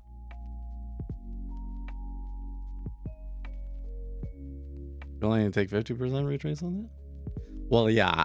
Not only is it like that it could potentially have upside on the CPI, but you're unlikely to get any strong bullish action until the CPI, right? Because basically right now the concern on everybody's mind is going to be that CPI is bad and hedge ourselves against CPI, right? So there would have to be clear news to be buying the treasuries right now. Now it could be, I mean, it's likely to not go much of anywhere and go sideways, but that's still, especially if you have something that's already in the money, yeah. I think that's exactly what I would be doing too, is just kind of holding it. But for me, I don't know if I would have the fortitude to hold it through the CPI, right? Because I don't really know, like I kind of know what the possibilities are, right? But I don't know what the number is actually going to be. So to me, it would just be a gamble. Now, if your time horizon was much larger, like you're going to hold for 3 to 6 months, then maybe that's different, right? Then maybe you want to hold it until the Federal Reserve really says that they're done, which is like, you know, start of next year. Or at least till the end of the contract. Maybe you want to hold it to the end of the contract. So I went and I got a new pen, because this pen, which has been a good pen because it doesn't, you get really strong, dark text, but it's very permanent too. It doesn't bleed, it doesn't wash off or whatever. This one is more of like a check pen. So that one's blue, this one's black, but it's not nearly as dark. But I got this one because I was breaking this one. I broke off the stupid little, you know, this thing. And this one is all metal. Look at that. Isn't that cool? This one's all metal. And I've been holding it. It has like a grip here. And I really like it. I really like it. Corn popping today. It's been a pretty good trend down in the treasuries today, though. like if the liquidity in the micros wasn't absolute crap, maybe I would have tried trading that because it was probably worth 20 bucks. And I am kind of looking for 4% now, you know. I've been frustrated on this move. I haven't been able to pull a whole lot out of it, right? Hasn't been moving the times that I would like and so forth. So this is kind of an issue with day trading, right? Probably better to just swing. If I could have just swung, if I could just swing to the this year, I probably would have. I probably, you know, could be short from 128 to 110.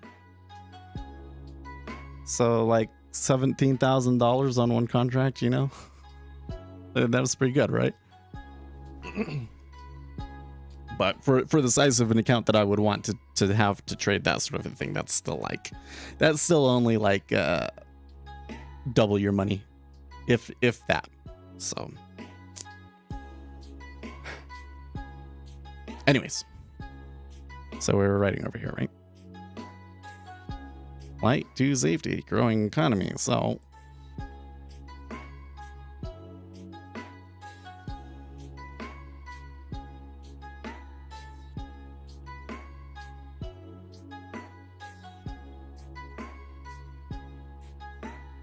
maybe we should have this one should be first. Because this is the most normal kind of market.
Well, this has been the most normal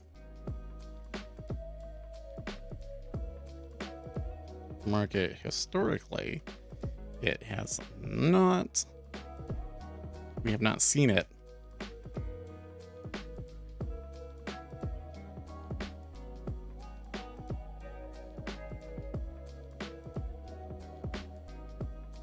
I don't know how to present that.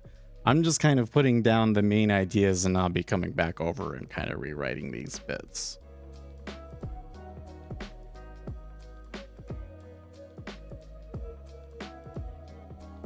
The era of quantitative easing.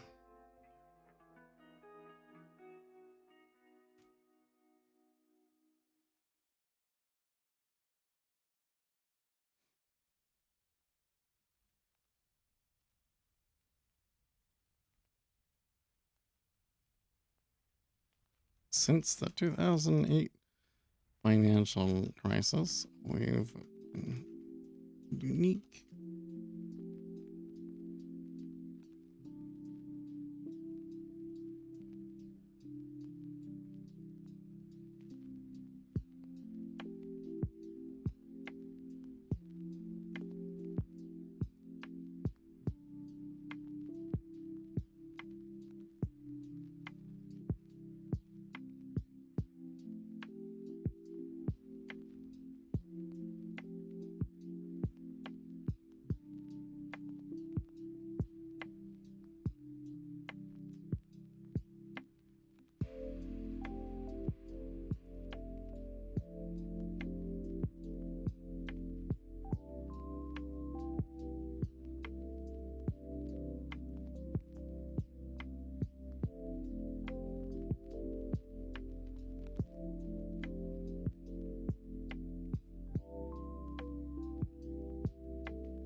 Do you know anything about Java? If so, is there a good way to build a UI? Okay, so if I wanted to build a UI, you can do it in Java. Java is probably not the best choice, but you can do it. I think that there's more than one GUI framework in Java that you can rely upon. But just know that the interface that you get is going to look a little weird. Like, people know when it's a Java interface usually because it's a different set of interface components. So typically if I want to build a UI, it's typically better to use C# or whatever it is that Microsoft is pushing at the time. I don't know what their new framework is now. It used to be WPF, but they abandoned those for something else. I forget what it's called. But that'll give you an interface that looks more like your standard Windows interface, right?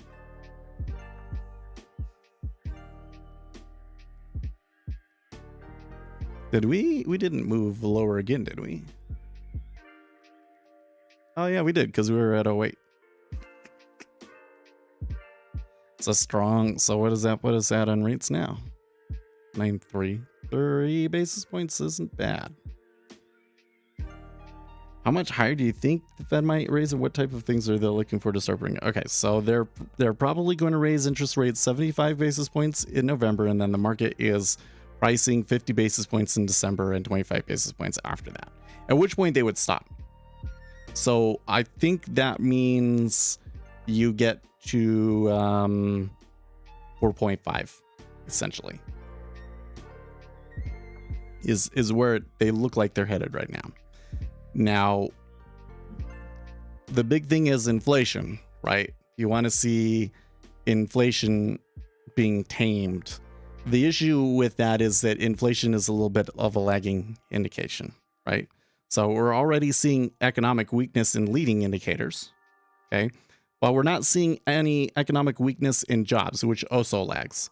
So the CPI and the jobs numbers are going to be the biggest data points that people are going to be watching, because what we continue to see is this thing where like the leading indications of economic activity, especially manufacturing and stuff, continues to be weak, but then we don't see follow through into jobs. And I think there's a theory that I'm keeping an eye on in particular. Not that I think that the Federal Reserve believes in this theory, but I think it's a good theory out in the market that the baby boomers retiring and that sort of a thing is leading to a tighter job market overall. And so the Federal Reserve may have to leave interest rates higher for longer to deal with that. I need to build something in Java. At least the API is Java, but I need a good GUI framework now that I'm knowledgeable. You, what's the API that you're interfacing with?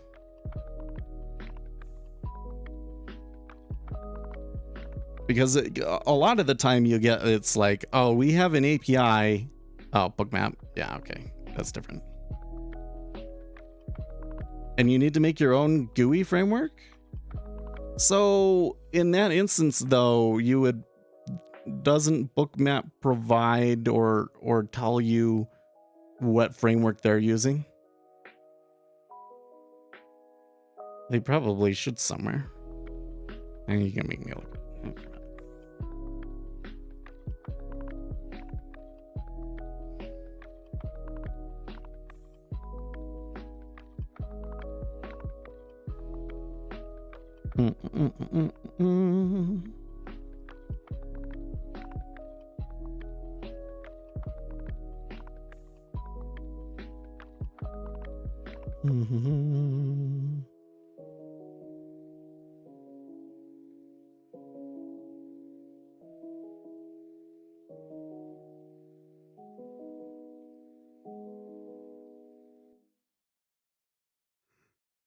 There's a kind where C# is really nice, because in C# you can use things to get direct access to add your own buttons and stuff like that, and you wouldn't be able to do that with Java.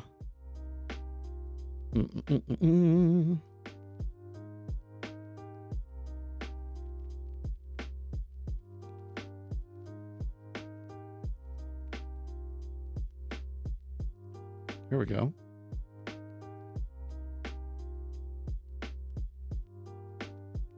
Oh, what? They have a section about the user interface, but they have no content in there.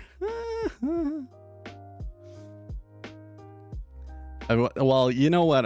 One of the most useful things to do in a situation like this, Zach, is to try and find a publicly available code, you know, some open source bookmap code, or maybe there's code that they provide that you can look at and compare how they do things in their controls.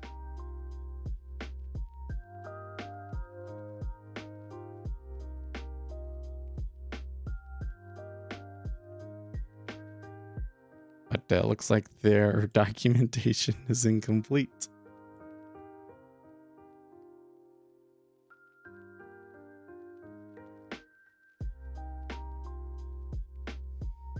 But I would start by going through that tutorial, because there's a couple of things that you've got to do to be able to build things. It looks like you've got to use Gradle and stuff.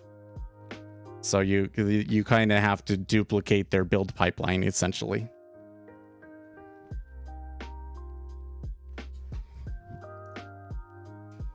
Think that the treasuries can make another move down?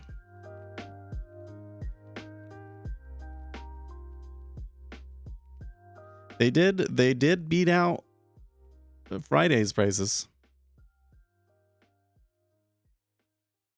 They started a Python API. Yeah, I'm wondering how that one's gonna work out, or how how it functions. Because I think that you'd probably have to pass things through a socket, right?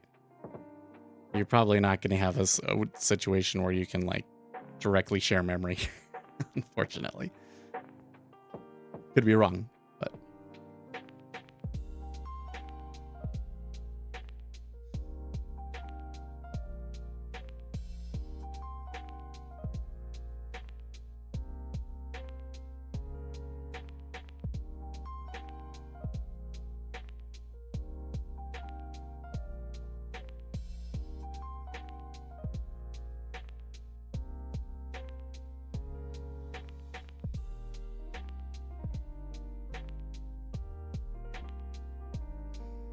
no, we should call this one stagflation. Stagflation.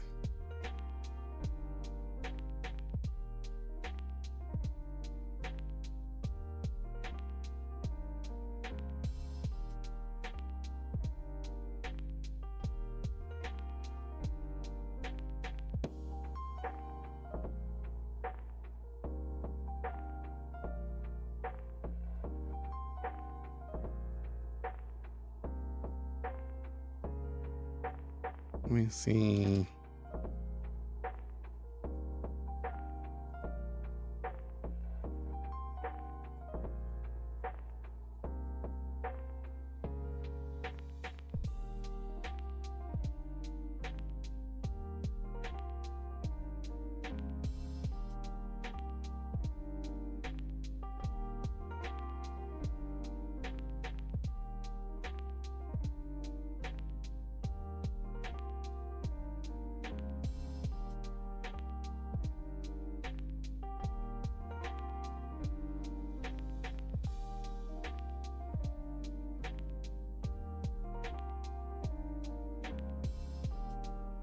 Where's logs?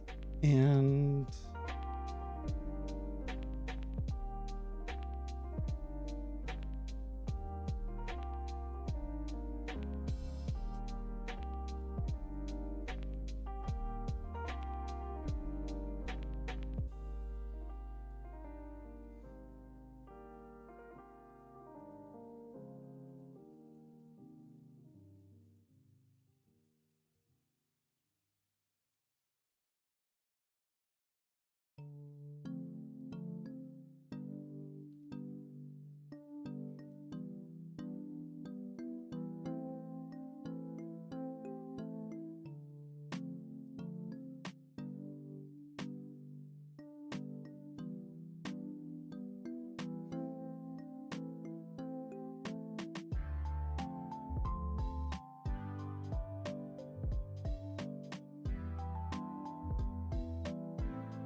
ever truly safe.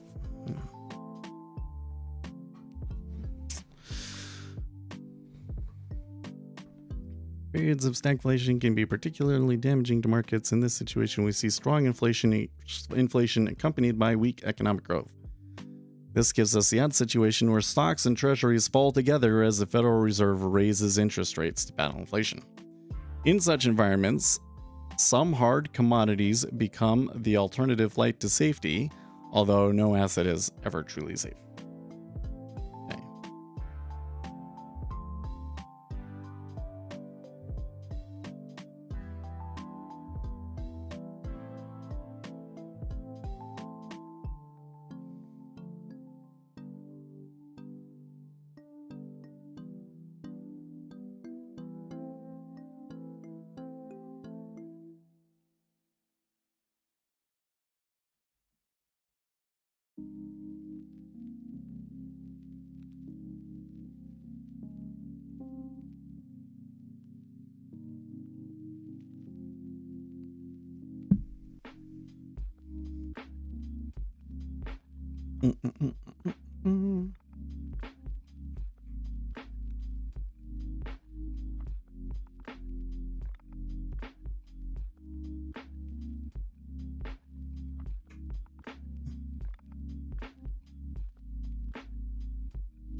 Mm-hmm.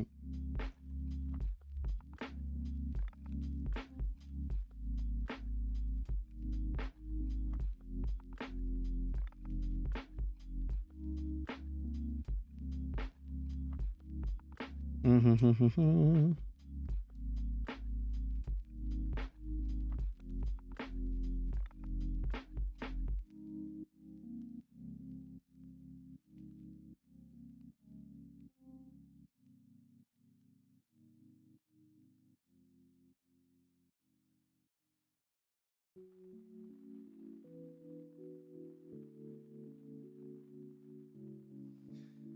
Can you explain the part where you mentioned the baby boomers retiring could lead to a tighter job market and cause interest rates to stay higher for longer?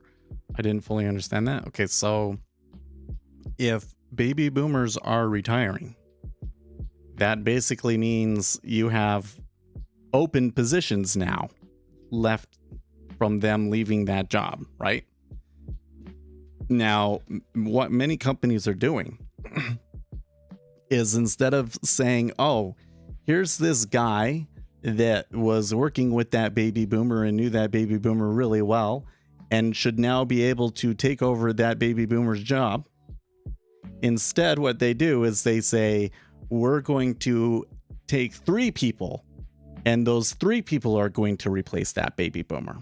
But we're going to pay those 3 sub-employees collectively less overall than we were paying the one baby boomer, right? So it's like if the baby boomer was making $120,000, we split it up into 3 jobs that are each making $30,000 a year instead of them each making $40,000 a year, right?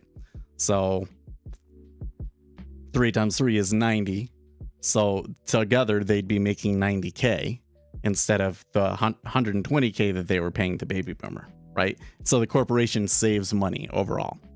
So what is the net effect of that though? Is like now you got 3 people that were doing this other job, right? What fills those 3 positions that they left open from there, right? And the general overall effect is you've got a tight labor market essentially. Man, are we gonna see 111?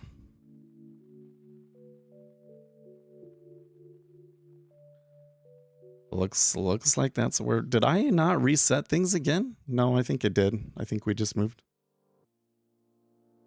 So with such high inflation, how's that going to work out? That's the big open question, right? Is essentially since COVID, we've had a really tight job market.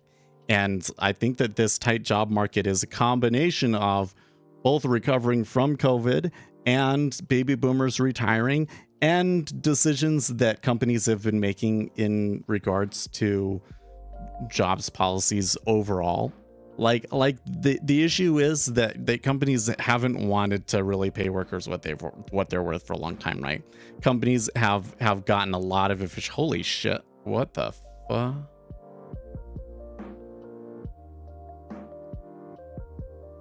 Okay, well, I'm still not going to touch it because of the lack of liquidity in the 10 years.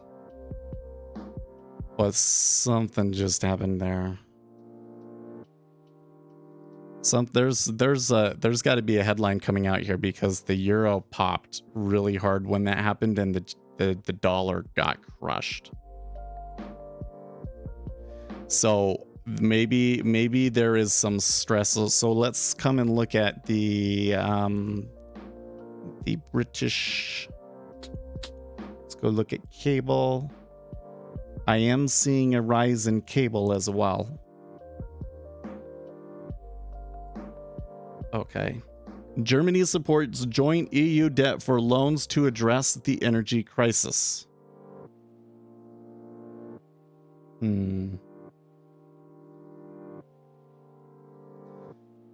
Again, the headline is Germany supports joint EU debt for loans to address the energy crisis.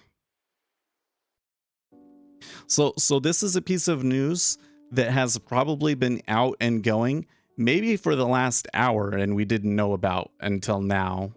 So because we're so far behind on that particular piece of news, it might be difficult for us to play. That is a significant enough piece of news that it could cause some further downside though. I think we just have to see. I'm not going to take a trade. Look at the liquidity now. There's only that 2 lot at 3.95. So we've moved 5 basis points today now. Actually more than that, you count some of the overnight stuff, but okay, Brannigan Barrett has a comment on here. The Bank of England has lost the narrative. They only have one choice now. They either hike 150 basis points immediately or they will be forced to embark on a QE program. Hiking 150 basis points will restore some sense of credibility. Long-dated gilts lead slump. 30-year yields jumps 27 basis points to 4.66. Whoa. The gilts yield right now is 4.66 when the US 30-year is only 3.9 and is hardly moving. Well, you know what? What I'm seeing over here in the 30-year looks a little silly to me.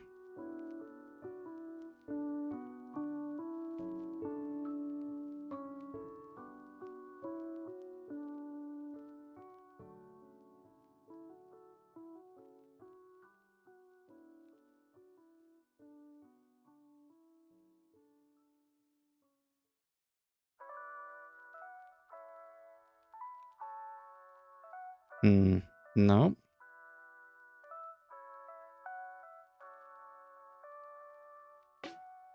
So I stuck an order out there just to see.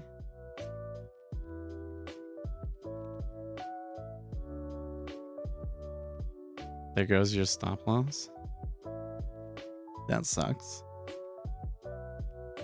Move. I mean, I think we should be careful with a move like this. I think we could see a little bit of more movement,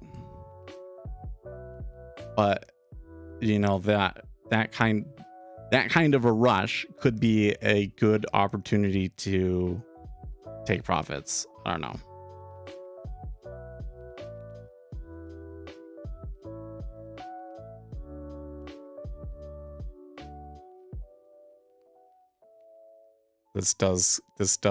This is looking like they're just piling on though, man.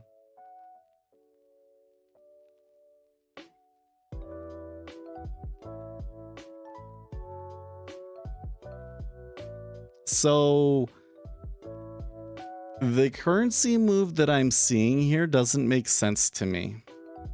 That's also a little confusing, because shouldn't the EU backing joint debt for tackling the energy crisis, shouldn't that mean a lot more bonds out there? Shouldn't that be bad for the euro currency? Should be bonds down, euro currency down, and maybe perhaps strengthen the dollar, you know? Doesn't quite fit. Doesn't quite fit.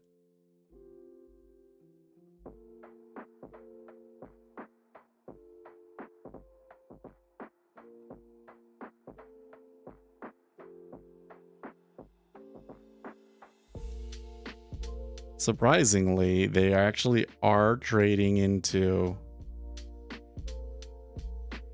bids in the micro treasury yield futures.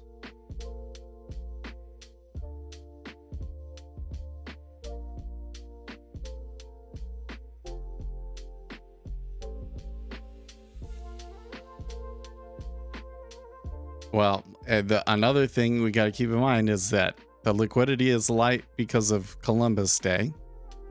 So this could cause some really volatile trade.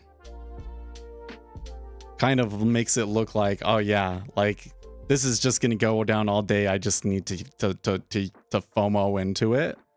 But this might be the kind of move that you just can't catch, you know?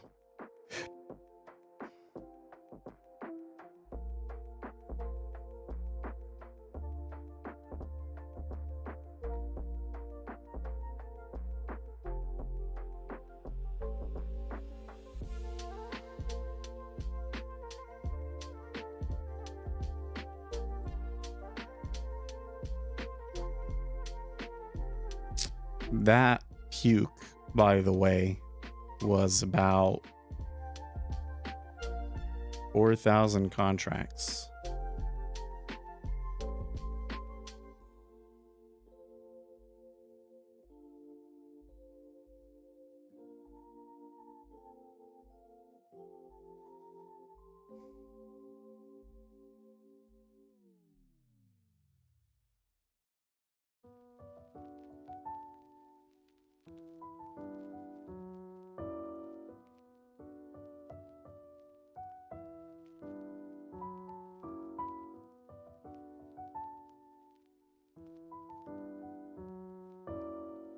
This is a real mess.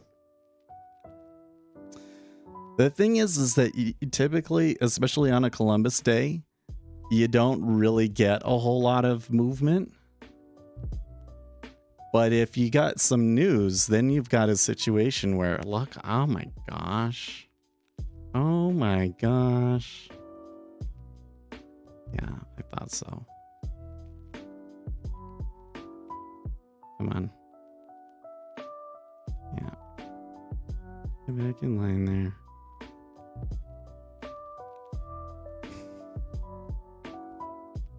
It's funny that the bids don't want to move their bid up. You'd think that they would be more willing to chase it. There you go.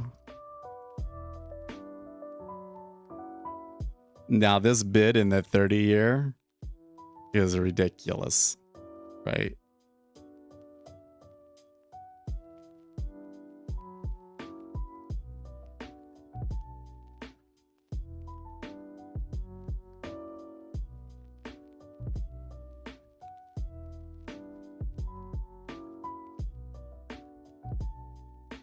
Fine.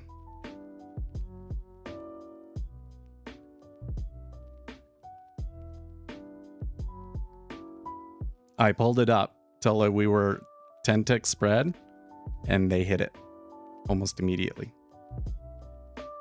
ES House of Pain Freak Show.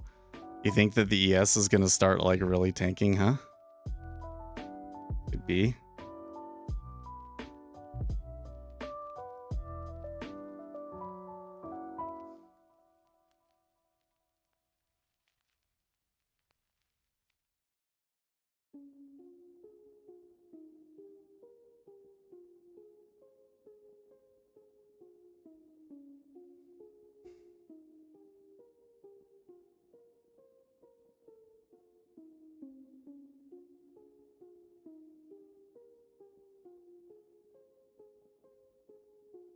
Come on. You did this to yourself. You gotta hit me, bud.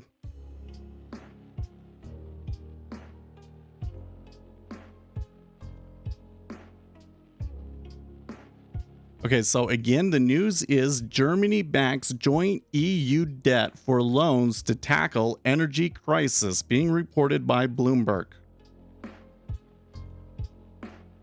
Nothing like a good FOMO trade.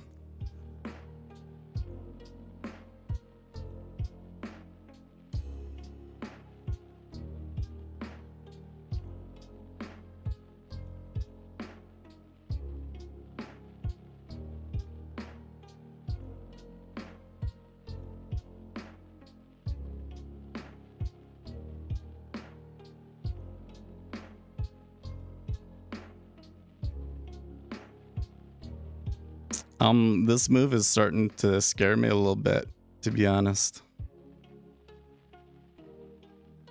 I mean, it is now. Oh, wow. Like when I was sitting there and I was looking at this, it's like, wow, okay, so now it's a big move.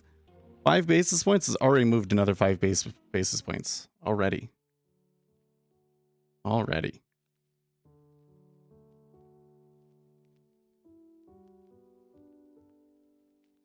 Now, the good news is that there's a couple of thousand lots below us, so that maybe helps.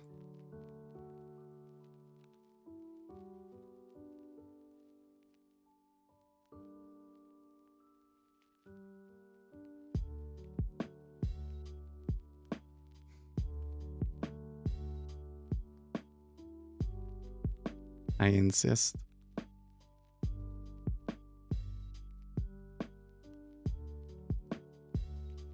Nobody wants to hit 395, huh? Not the standard holiday movement. Usually ES just stays in it. Yeah. Well, our friend earlier, who was it? May or something like that, was asking out Love Cook. Now, so Love Cook was asking, you know, you got like a buy signal in ES, and I was like, well, I don't know. I don't really see it going anywhere. Although at that moment, it looked like good. But that certainly doesn't now, does it?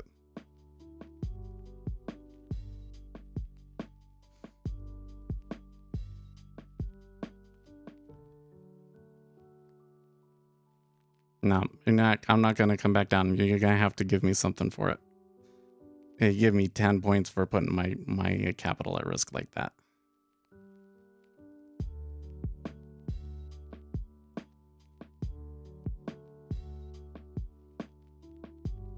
ZB hit 928 low target. Yeah.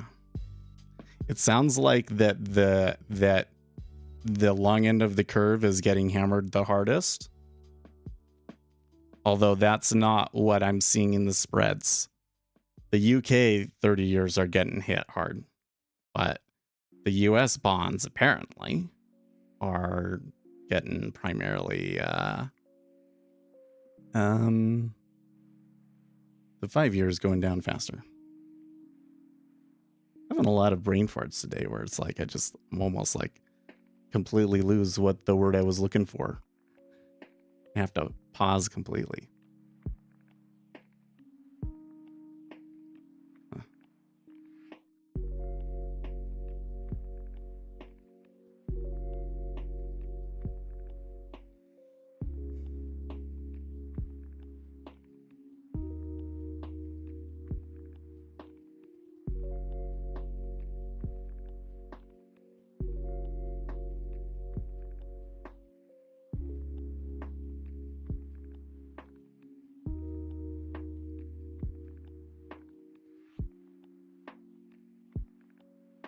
Same market reaction to UK project, same cause, same effect. It's only 2S versus yen.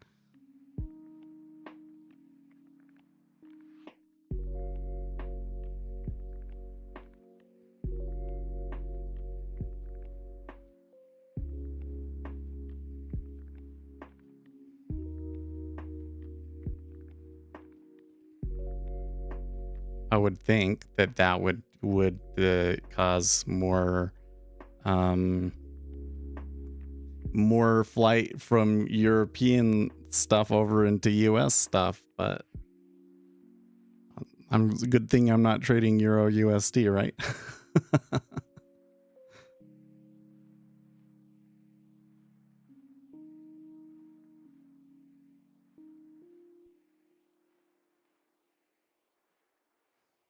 Well, as they kind of rebalance here down towards the lows, I am seeing the 10 and the 5 recover a little bit more than the 30. So maybe the curve is steepening back out a bit. Fed 7 still speaking, huh?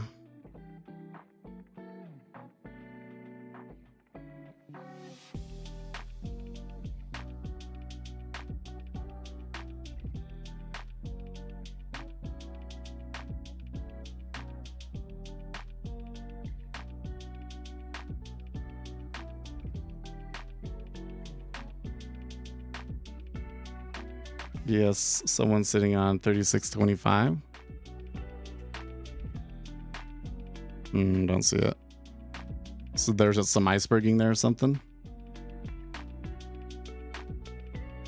US EU yield spread should shrink, says Alligator. That makes sense.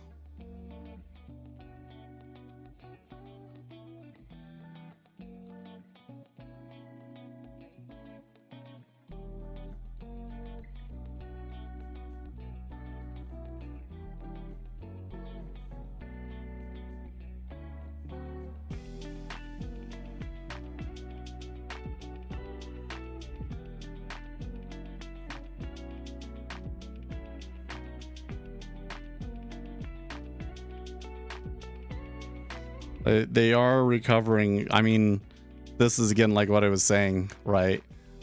The way that this is going, it could be something that goes all day, but the pullbacks that you get are just so extreme because the liquidity is shot.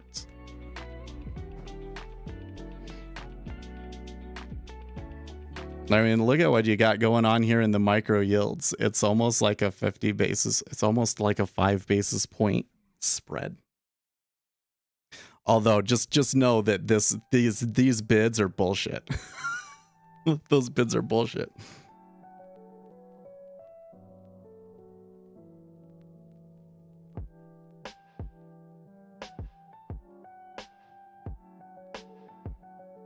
The 30 years staying down though, that helps.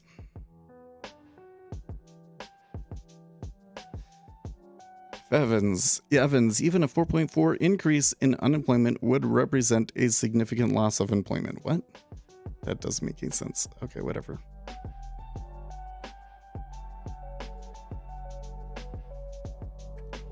A little bit of flickering and stuff there in the 10-year.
that 110 26 half in the 10-year is being a little stubborn.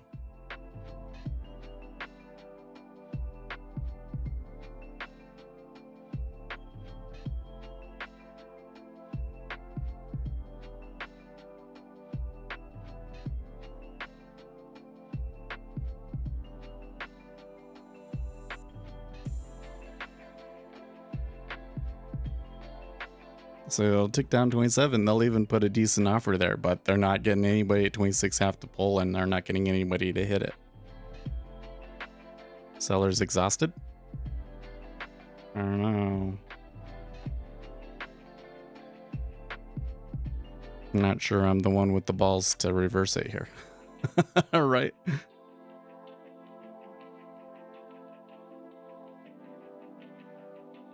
You think that the E-mini is going to go for new lows, Greg?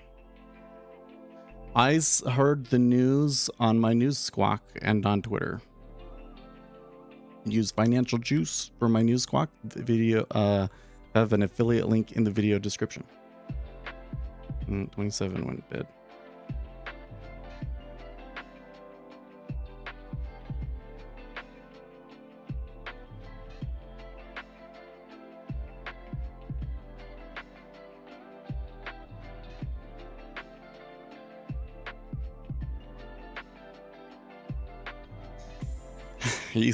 Fads Evans says that he sees a narrow path for a soft landing. At the moment, it seems kind of silly to be thinking about a soft landing, doesn't it? like maybe this is us coming down onto the runway. There's a lot of turbulence. You know what? Oh man, the kid, he wanted to go on a trip to Europe, but I think that we would have had to have started saving for it way earlier. Didn't know about it until it was too late. But when I was a kid, we got to go to Europe because it was a lot cheaper back then. That was like pre 9/11 and everything. And when I flew back, the flights that they chose for us, because it was all booked through a company and everything, were so cheap. And I mean, they were so cheap. When I landed, it was a TWA flight. So when TWA had like that big problem and went under and everything, I wasn't surprised because I had flown on a TWA flight. And when we landed on that thing, man, I thought that plane was going to fall apart. And I looked at the flight attendant and she was concerned. Like, the flight attendant is concerned that, it's bad, right? Bad turbulence, right? If at the very least, if we're gonna have a soft landing, it feels like that. Like there is turbulence coming down onto the approach, guys. The wind is coming across, the plane is like, here's the runway, and the plane has to be like pointed like this to be able to continue going straight. Like that's what we're doing. And then you're saying that you're gonna get a soft landing. Okay, good luck with that one. I'm not a pilot, okay?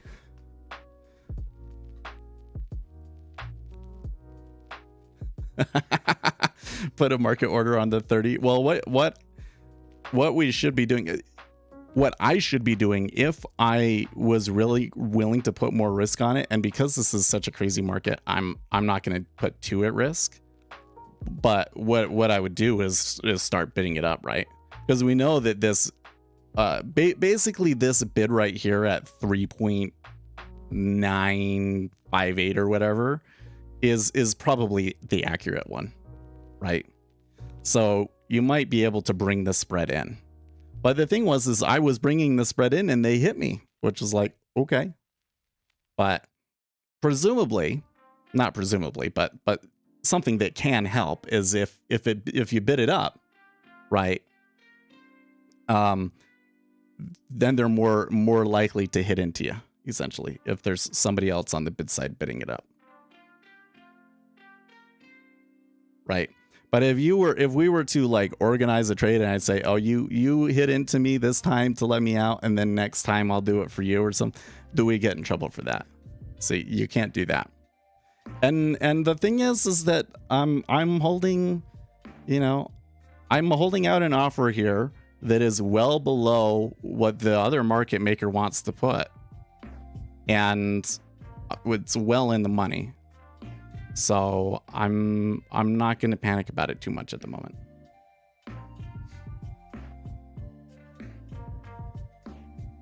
Surely at some point somebody is going to have to, you know, we have to convince that robot to take the loss. Because that robot shouldn't have hit into me.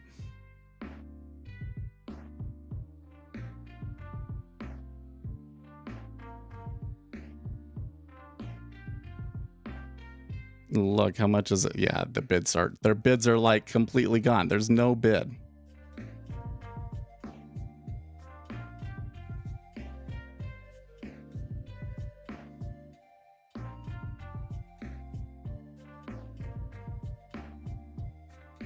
Well, the 30 years looking awfully heavy though, isn't it?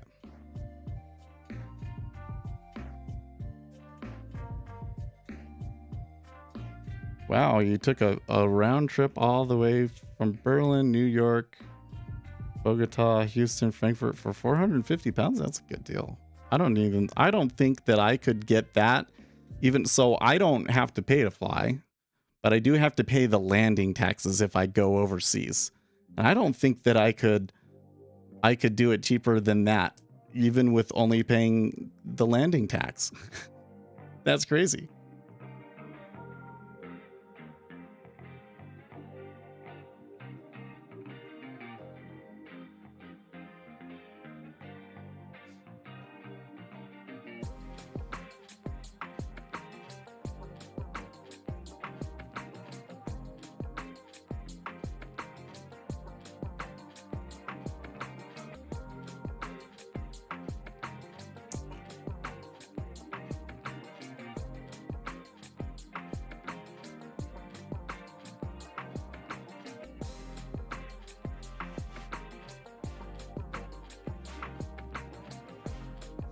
I don't know. I am kind of tempted to bring out my other contract, but I just don't want him to hit me again. Because I should be able to bring it at least up to 9.3. I don't know if that'd be enough to convince him to start hitting me, but...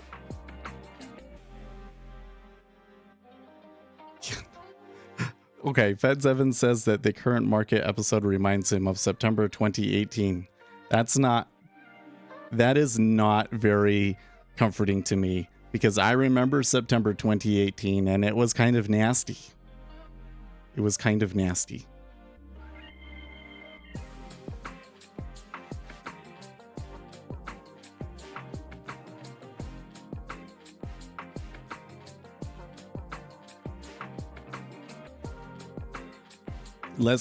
Listen, we're gonna get this thing. If the CME gives me shit about it, then we're just gonna complain about this freaking robot opening the spread up so ridiculously wide. Come on. Who's gonna trade it when you're doing that, pulling that kind of shit? Don't do it. Don't do it. I am kind of wondering that, like, there hasn't been a whole lot of volume in the 30-year, has there? Kind of sucks because there was some people that market ordered into 3.95, right? That's why I was kind of holding it out there. I was like, well, I'll let you guys get it. I guess, no, they would have to sell into me. Anyways.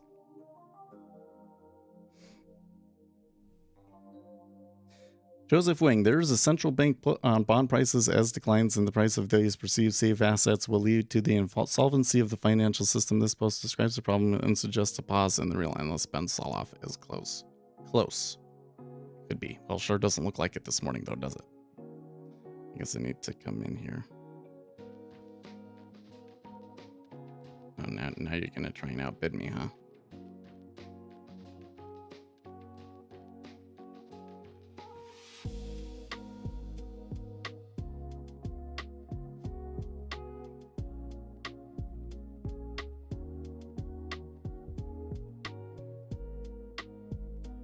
I did try there, like, if I really brought it in. But see, he doesn't go for it.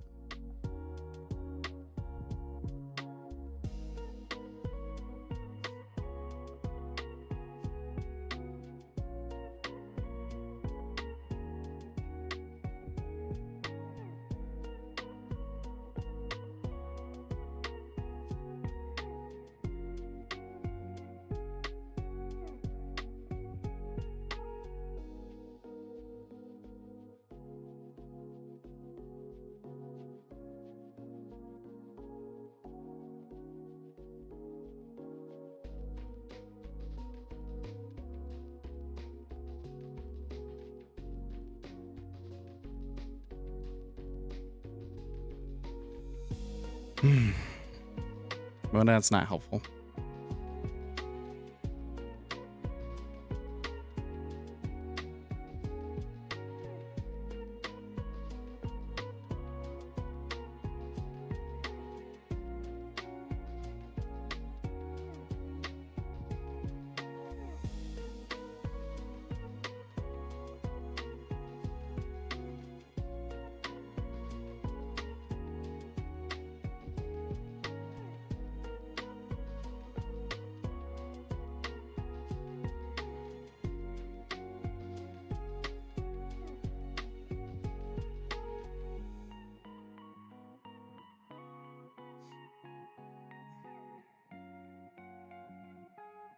You think the 5 lot guy wants out too? I think that the 5 lot guy is just the robot. I'm sure that if somebody came in and decided to sweep all 6 contracts out, that he would just offer 5 more. But the robot, I think that the robot is kind of designed to not want to take a loss. So not the first time they've done that, is it? Yeah, the bots and the yields are being stupid, basically.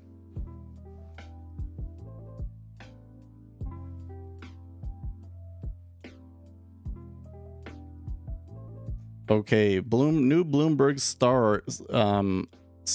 The most powerful buyers in U.S. Treasuries are all bailing at once, reports Bloomberg. Fed, foreign governments, and commercial banks are all stepping back. More pain for bond investors may be in store amid buyer void.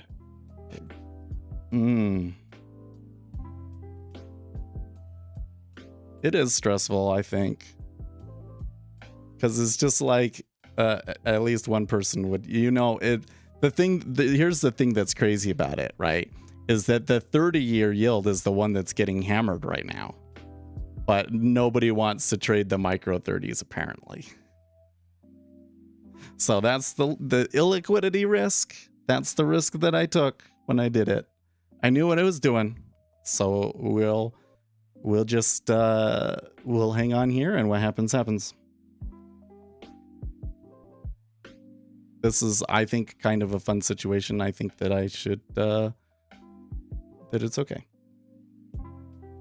And I mean, there is a chance that now that the bonds have kind of taken a little bit of a breather here, that they just push lower, right? Like eventually that market maker is going to be like, okay, 395, that's okay. Sure, Seth. Right? Hopefully. Can only hope.